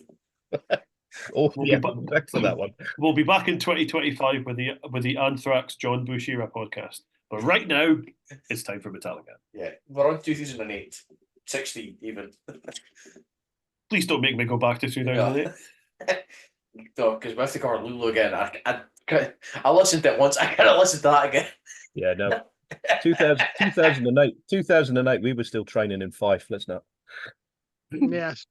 So, that's a thing though. I think I put it in the group. The fact that Hardwired is 8 years old blows my mind. Yeah. That's not right. That's time has stopped working. Yeah, it We kind all of feels have- like it just came out. We all have an album that hits us like that, and this is your one. I will say this album for me is fucking apart. The first and the last track, apart from that, everything in between is just bang average. Yeah. There's nothing special with it. So it's just forgettable. This is The first one is really good. I do think Hardware. It's a really good song. It's I the do best. like it. That's the best in album for me. And the last And one, it's 3 minutes. the last one is no far behind it, but everything in between is like it's alright. I wish Hardwired had better lyrics. I know I'm on this train a lot now, but I really wish it did. Because the lyric, we're so fucked, shit out of luck. The fact that was allowed to be recorded suggests that the band should have been shot. It's just You saying that was funnier because I can't see you. I can just see the animal that you're being represented by, and Yes. it popped me more. yes, it's Like, an angry rodent at this point. Was it a rabbit? I can't even tell. This is the start of the Metallica period where I can rattle off the names of every songs. I'm getting to the point now where I can't. Yeah. But this album was the start of just like there's stuff on the album that I don't mind. I like Moth to the Flame is good. And then I'm like, Then you're thinking, yeah. then I'm thinking, and it's like, and that was when, like I said earlier to you guys tonight about the distinctions from being like my favorite band to the most important band, because my tastes have changed, and I'm now going down different rabbit holes, and no, Metallica will always be the fucking gatekeepers of everything for me, but this album is just like me and I don't like Mikey Innes, our referee, Mikey Innes, for the context of what who I'm talking about. Like, we spoke about it, and he really likes his album a lot. He likes it much more than I do. And this was the start of like, it didn't land, it didn't hit me. No. And even like you see Load and Reload not being particularly great, but it's that time period where it was Metallica and everything stuck with me. Even the bad stuff, I know what it is by name. I'm at the period now where it didn't land, it didn't stick with me. I don't go back to it apart from a few songs. It's Spit Out the Bone is fucking brilliant. Yeah, it's one of the better ones, yeah. Spit Out the Bone is a brilliant song. And there's other songs in there that I like, but bar that, it's just there. And it's the first time for me that I can like I know for some of the guys tonight I've said songs are just there for them. This album, a lot of it is just there for me. Yeah, And no, it's the awkward period of Metallica where I'm personally making this transition to listening to other stuff, and this isn't doing it for me. It didn't work as an overall thing. It didn't work for me. After what we spoke about with Death Magnetic, it's like that was an album. It's just like, just give me something, and if it's half decent, I'm gonna soak it in. Yeah. I remember being very excited, probably is the right word, for this album coming out, thinking, oh, here we go. I was too. Here we go. I was too. I'm gonna be all over this, and this is gonna be great, and it's not. This I think in at least two different ways. This is very much it's a game of two halves, Clive. It's you've got the two discs. Disc one, pretty good. Disc two, apart from Spit Out the Bone, is just not good at all. But even then, like the 6 songs on each side, I don't like all the first 6. I don't like all the second 6. Mix and match them, you've got something going on. Some of it's just dross, and some of the song titles, it's just like, come on, boys, that would have been okay for demoing it in the studio. That's not your final song title you put out on an album. That's not good enough. I think like a lot of it's a slog.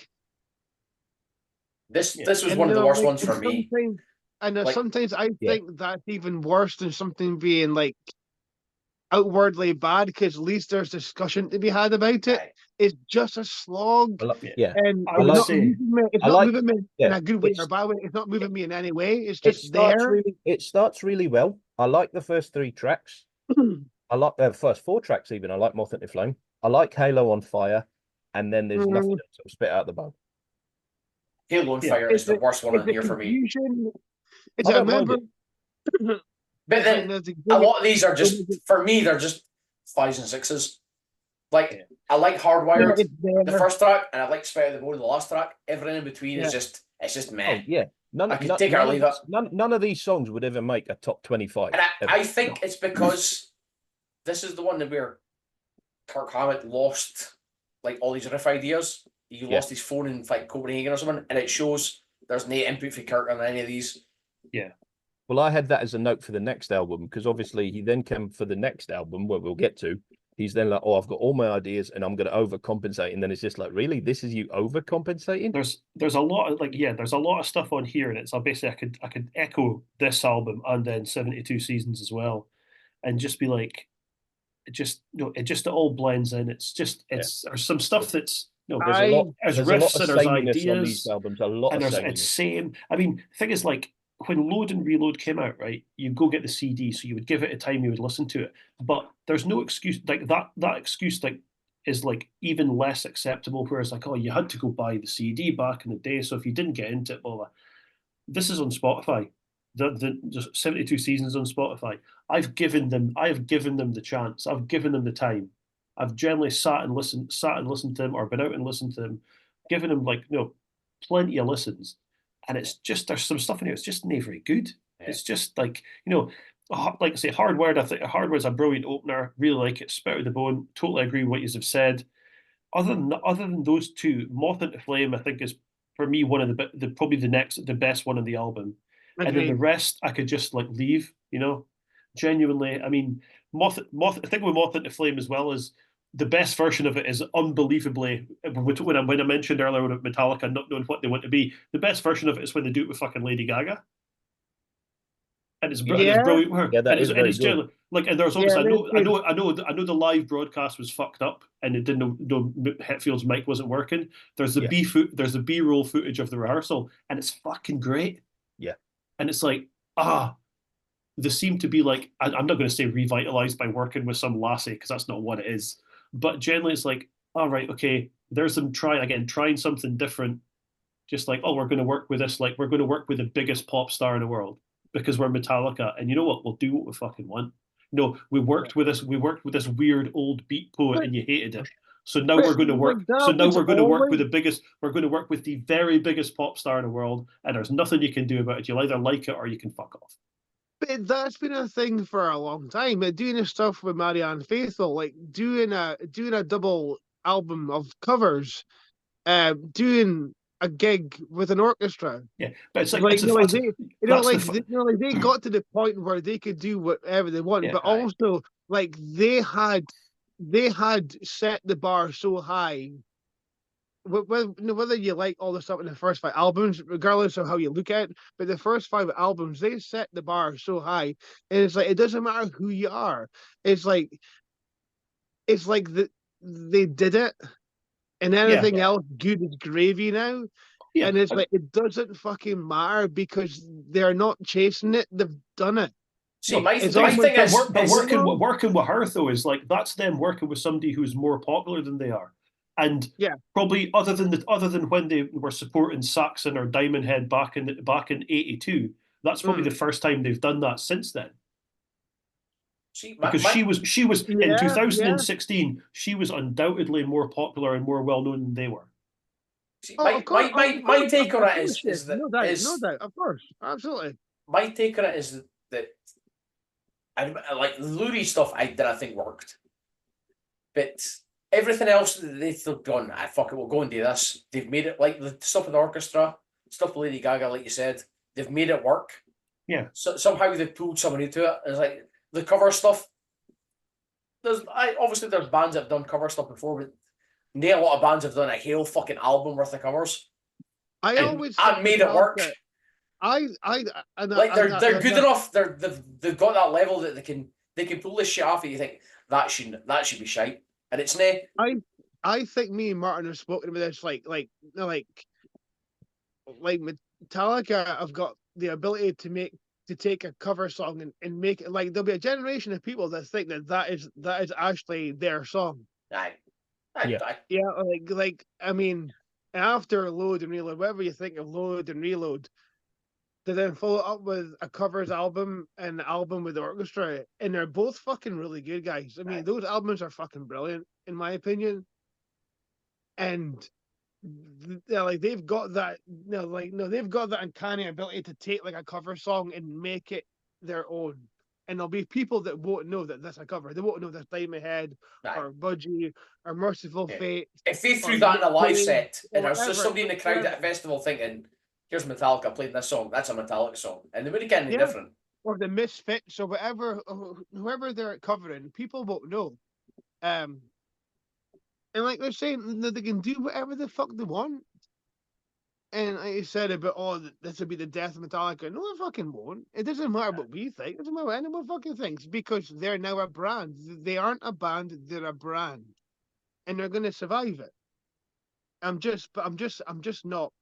I know we're doing Hardwired, but like with Hardwired and 72 seasons, for me, it's now the period of where I'm just not in anymore. Yeah. I don't feel like I'm in. I'll be honest, Hardwire was at the time was an album that passed me. Like at the time, I think my oldest feed was like 2 years old, so I was fully just going to gigs and listening to music. Yeah, like I wasn't searching for new stuff, and this album completely passed me by till years later. But even then, listening to it later, I was like thinking, like I said, the first track and the last track are the best tracks, and everything in between is just like it's not good, but it's not bad. It's just there. It's just Metallica. It's kind of washed over me a little bit, and it's just like and I don't feel like I have to. I don't feel beholden to them. It's like I like what I like. It's like they're very important to me. But if something doesn't grab me, then it doesn't matter that it's Metallica. It's like if it didn't grab me, it didn't grab me. It's like it's what it is, and I'm not gonna feel bad for it, or the whole narrative that Metallica, so I must like. It's like I'm again, taste change, and I'm just. If I'm not feeling it, but then I know I can put on Kill 'Em All and fucking love it. Right. I think that's why, it's fine. Yeah, it's fine. Like I'm the same with you. Like 72 seasons came out, after like we'd started doing the Mosh Pit. Yeah. And so we'd obviously had the group chat and we'd been speaking about it, and then so when each track came out, whenever the first one was, whatever it was, it came out, and it was like when you'd speak about it and you'd give it the time. And every track it was released, you gave it the time and you gave it the time. Yeah. But it's like, but to be honest, like 72 season and Hardwired could be like Reload and Reload, because they just feel so similar. Yeah. Where it's like they do. It's just like, but they're like 7 years apart. Ridiculously. Especially today when I've listened to them both today, and it's just like, they're the same thing. This could have been done in one session. I will say 72 seasons I like better than Hardwired. I always want to say I thought Hardwired's better than 72 seasons, but there's not the only thing I really liked on 72 seasons. For me. Yeah, the only song that I really liked on 72 seasons was Lux Eterna, because it sounds a bit like Saxon. I think never it's thought about that until now. If you But if yeah, you listen to it, it's basically a Saxon song. Well, And yeah, it's fucking great. when But when it's I was also listening to it basic. again, I realized that the Luxor Turner, it's just Hit the Lights. It's the same Hmm. riff. There's To my ear, as a non-guitarist, to my ear. It's like, I can hear what you mean. Yeah, it sounds like Saxon, but like it also gets to the point. yeah. That's what Yeah, which that's I helps. was all. about to say it's a solid. Is I it just- 4 minutes, I just give or take? feel, Three. I just feel with the latest album, it's 3:22. it just a lot of it just plods and hangs about and then goes away and then it's finished. It doesn't move me. It doesn't move me. I would say There's there's. I think There's so much there's. more music just now that moves me. Like music, there's music out there that moves me, and that doesn't move me. Just because of Metallica, it doesn't justify. Yeah. It doesn't give it a pass. This is I- where we are. I think there's better tracks on 72 Seasons. But a lot of it is the same as Hardwired. It's just average. It's just Metallica by the numbers. I wanted Hardwired to do something for me and it didn't. I think today was maybe the first time I've listened to it all the way through since release. And I probably won't be in a hurry to do it again because at least half of it I don't like. 72 Seasons, I loved Luxor Turner because it was just bang in your face. Here's a song. Oh, brilliant! Yes, That's why I liked it. And then they followed it. The two they followed it up with, Screaming Suicide, If Darkness Had a Sun. I didn't like them the same. So I think Screaming Suicide is the best on the album. Well, when I've listened to the album now, If Darkness Had a Sun stands out to me as that's one of the better songs. And I didn't like it just as a standalone, which shows me that the album just isn't good enough. I think Darkness Had a Sun is better than Screaming Suicide.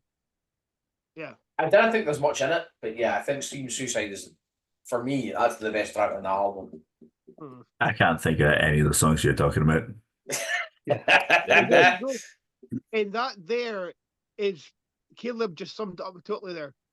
He said one line and he summed it up for me. Now I had to go off in a fucking rabbit hole to justify this, that, and everything else because I'm deep in the Metallica fucking forest. But you came out and said that, and herein lies the problem.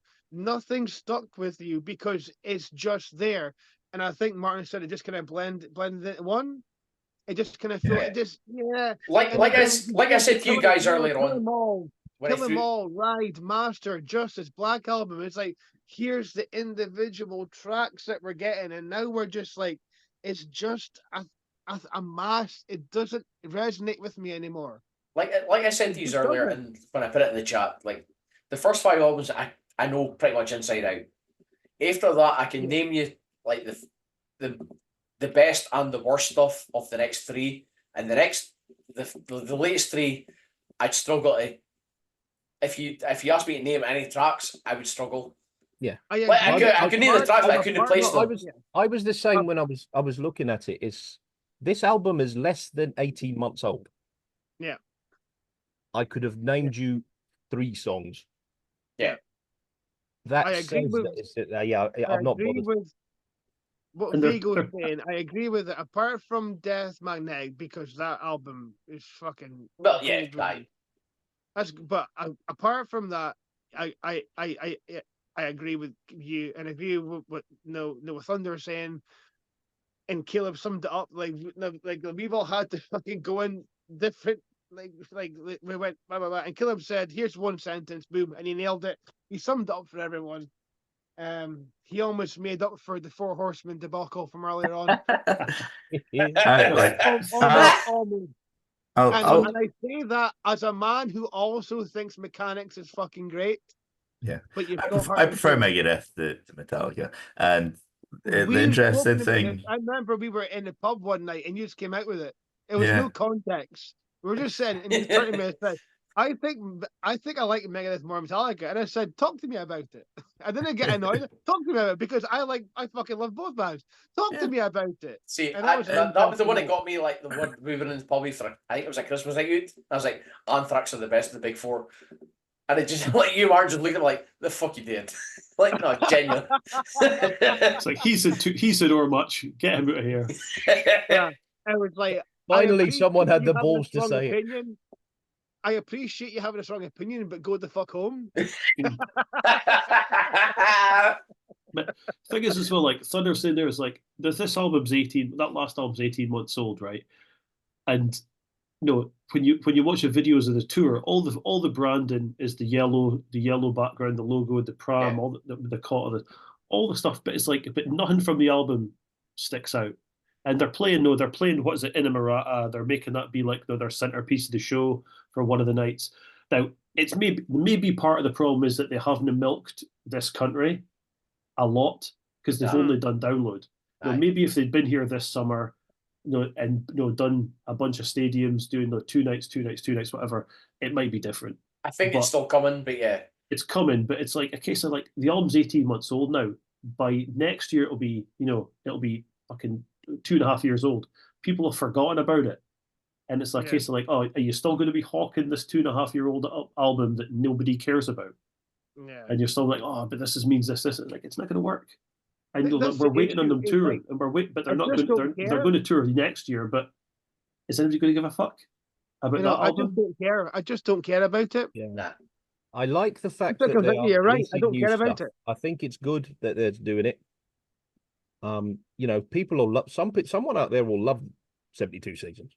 Yeah, of course, absolutely. Like, good for them. it's not a bad album by any fucking stretch of imagination. It's just a lot was just forgettable. But it's also a generational thing because I mean we speak about as like someone was speaking about what they were speaking about. It was like movies and stuff, and how like with like superhero stuff, and some kids' favorite will be, I don't know, like what I mean. It's like how we grew up with certain things and people grew up with certain things. Aye. It's like there'll be like a generation of metal fans who are new to it, who grew up and their metal album is Death Magnetic or it's Hardwired or it's 72 Seasons.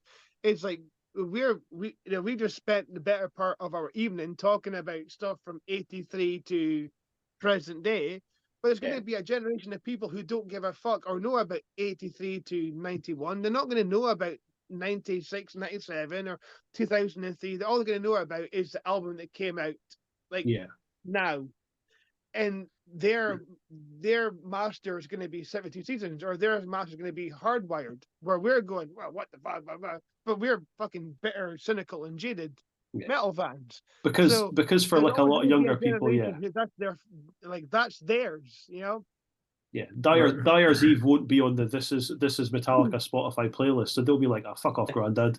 There will be, yeah. Which is offensive, but you're right.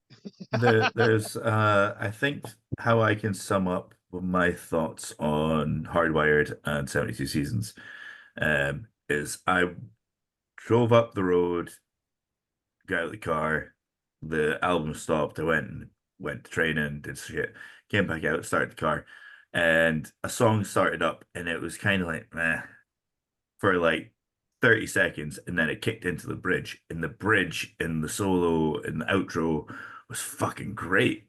And I think it was I can't it was a fucking Hardwired song. Let me check the track list, but like regardless, that was really good, but everything that came before it was like, I don't know this at all. I think it might have been Here Comes Revenge. Either way, like that section of the song was fucking great, and it very much just felt like, well, let's just get some verses and some choruses to get to this cool bit. And that's what it feels like for all the songs. Like no song aside from like Hardwired, and like no song feels like the chorus is really good, the verse is really good, the bridge really like all throughout. It's like, here's this section of song that's really good, and they just wrote some shit to get to it. Like they've got one high spot. It's like they need it's like the songs need like an agent. You mean like Cliff Burton? You mean like Cliff Burton? I was just a way like you beat me to it, you fuck it. I was a way to say that me and Cliff Burton honestly, I wait to say, it's like, no, they need someone to say to Lars and James, that's a fucking enough. Yeah. How about you just go, get to that? Why don't you get to that? It's like, no, like, why can't we have, We didn't why need can't we another have a 7 minutes. motor Go on to fuck. breath? Why Let's do we have a need that whiplash. verse? Let's have whiplash. Let's have a motor breath. Let's get to it. Let's announce ourselves and we get to it. Why can't this album be under an hour? Yeah. Why can't an album be 44 minutes? And I think 44 minutes is a sweet spot sometimes for a metal album. No, like that sub 30, that sub 50 minutes. I do Stick wonder 10 why. songs on it. Hey, sub an hour. You're good. I do wonder why bands feel the need now. Song, the rest of them fucking punchy as fuck. Yeah. Done. Why do I wonder why bands feel the need now to have these albums being so long? Like Maiden are the most guilty of all for it. Aye. Where it's just like these albums are too long. You know, it's gonna have to be 3 discs if you're buying the vinyl. Steve, come on the fuck. Yeah, it's going to be 3 discs if you're buying vinyl. It's going to be 60, 70, 80 minutes because the formats are so fucking flexible now. I think we spoke about it, just to justify, to make my point. It's like how Terminator and Alien are the same franchise, and you know how it's like we're like, like this was really good, and then we need to do more, and then we need to do more, and now it's gotten a bit off the fucking rail. Yeah, it's like Maiden and Metallica, this third act of their careers for me are similar, where I'm out. It's like, can I play with madness? Give me Flight of Icarus. Beautiful. More, thank you. This song's now 60 minutes long. I'm out. I don't care. Yeah. I don't fucking care. Red and Black. The last two you're all right. the most recent Metallica and Maiden albums, the last 2 recent albums, I was like, I'm just, it's just a fog. It's a fog. Yeah. I don't remember. At least Metallica had the decency. The first song they released from 72 Seasons was 3.5 minutes. Yeah. Maiden did it, and it was writing on the wall. It's 10 minutes. It's like, you're making fun of us. You're just taking the piss. It's like you're asking for my attention for 10 minutes for a new song from a new album that nobody knows anything by. It's like you're asking for too much. You're taking the piss out of us. And you like Maiden more than I do. Like, you fucking love Maiden. I like Maiden a lot. I mean, I'm not the biggest Maiden fan at all, but I fucking love some Iron Maiden. It's quality control, and like they say, Metallica with the quality control now is like there's nobody. There's who can say to Hetfield and Ulrich, that needs to be shorter. Right. Well, nobody can say that now. Speaking of quality, Bob Rock, and bring back Bob Rock. Speaking of quality control, I've got 2 questions. One is related to quality control. Right. Would Load and Reload and St. Anger be made if Dave Mustaine had never been fired? No. No. Given at the time, Load and Reload were coming out, he was doing cryptic writings on Risk. He was chasing the success they had from the Black Album because he listened to the record company, and the record company said, you can do that. They were, it's like, Dave Mustaine in 97, 98 was where Metallica were in 91. Mm-hmm. Kind of. Essentially. He'd had a couple of minor radio hits, and he wanted more. As a man who thinks cryptic writings is great and thinks Risk is not great, it's like, like he saw the Black Album, and then, I want a bit of that. And then, 97 and 98 happened. So, yeah. Oh. And my other question is, who should have ended up under the bus, and why is it Lars? Fucking stop it. So I almost ruined your question about 3 hours ago. The answer, the real answer to that is, obviously wouldn't wish it to happen on anybody. No. But the real answer is it should have been Kurt, because they could have got Mustaine back.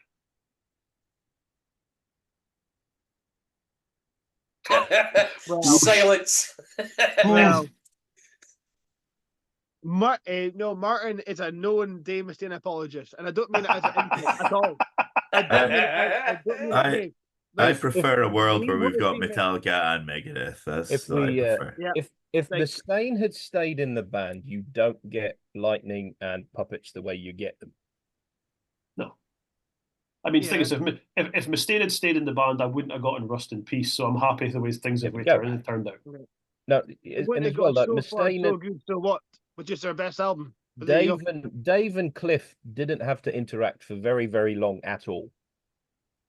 If Mustaine sticks around, Cliff Burton fucks off. Yeah, oh, definitely.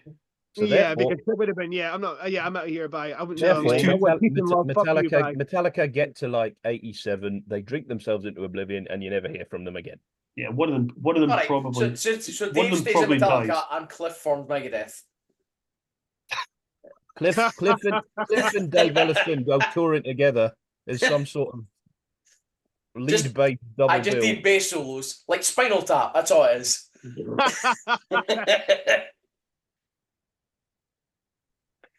What a world we could have had. Well, we're all, yeah. We have 4 minutes, gents. Yes, I think we should wrap this up. On that bombshell, Yeah, we two nights. managed to cover Who- the entire career of Metallica. Who the Although fuck- we could have went down numerous other rabbit Yeah. holes, but we didn't. Who the fuck needs two nights? Sadly. It's like Christmas And miracle. who? I was 100% sure that Martyn Clunas would have been the one to rattle me, but Martin's been great all night. Kill it and Vago fucked it. Thunder was always going to be a pleasure, but I thought Martyn would have been the one sitting in the side, poking me with a stick. Go on, Swift. Go on, There's- Swift. No, he's been brand new. Unforgiven and Vago Horseman. celebrated Shite. That's There's what a- we've got to come to this. And Lulu's fucking incredible. Lulu's a masterpiece. That's Hang I'm it not in the sure loop. that's not even a hot take. That was just you on your soapbox. That's all right. Based on that recommendation, Caleb, I am gonna listen to it, and I'm gonna check out the YouTube I'm not. videos that Martyn mentioned too as well. Yeah, make I'll sure be you're doing not Colin. sober. Make sure you're not sober. And make I will sure make you're sure- I'll reading the make lyrics sure at the I same am. time. I'm gonna go and I'll be watch doing Jules cocaine. Holland on I'll be YouTube doing and fuck the cocaine. algorithm. So yeah, that's kind of us for the night. Join us in another year when we get Caleb back again. Put it in the calendar. When we finally get another free weekend. Our next podcast, we'll be talking about Amon Amrath, so we'll get Caleb on for that, and that's fine. And then, We promised him Tool earlier as well. Yes. Yeah. No, I'm- we're not I'm doing good. Tool. Fuck off. We're not doing Tool. No. I'm Sorry, going I to won't be Mars. there for that one. That will be two fucking Megadeth. I'll nights. come back from Megadeth. We'll The do height Meg- of wankery. We'll do Megadeth well before Tool. I'll be happy to do Megadeth. We have to do the John Busher verse and come back and do Armored Saint. So So- And you know what's terrible? I know one Armored Saint song. that's all you It need. went hands down. And it's a banger, and I should know more, and I'm sorry. I apologize. I know So- I'm a bad person. we'll figure out if I want to do next. Then we'll come back. Send your answers on a postcard. Spoilers, it won't be what you want. It'll be what we want to fucking listen to. It'll be Yeah, we're it'll be gonna Lou Reed. we're gonna do Star Wars for Caleb next. Or nay. Oh, I don't Nay, know. on this I've fucking got the podcast or energy. nay. We're gonna do That's we're gonna do a special Patreon only edition of a live listen along to Metal Machine music. No, we're not. No, we're not. And we're done. You're telling Yes. lies. And with that bombshell, I think we're done. Thanks again to my co-hosts for this one, Martyn Clunas, Scott Swift, Caleb Valhalla, and Blue Thunder as a mouse, apparently. I think it's a mouse. You didn't even. Yeah. But yeah, thanks. We'll be back at some point for. I don't know if it's coming next. So I didn't plan for. We'll be back for the Christmas episode. We'll try. Which So I'm we trying. should do it in person. Which We I'm should trying. do it- we Which I've got plans to do in person. Which might be a We fucking do it- shambles. do it in person at the academy, and we'll get hammered, and it'll be good. I have got the Mosh Pit as shooting stars in my head. That's what I want. Got Well, to be done. Good night, everyone. No, we can help with that. So we'll try for that. That's what we're coming up. If we'll try. I don't know again if we'll get it, but And thanks again for listening. The five folk have listened. Would be the five folk being us. No one gives a fuck. Yeah. No one gives a fuck. They don't. Lars might have listened. Right. Fuck you, Lars. Oh, I'd love to stop this, but I can't find the stop record button because it's hidden underneath that else.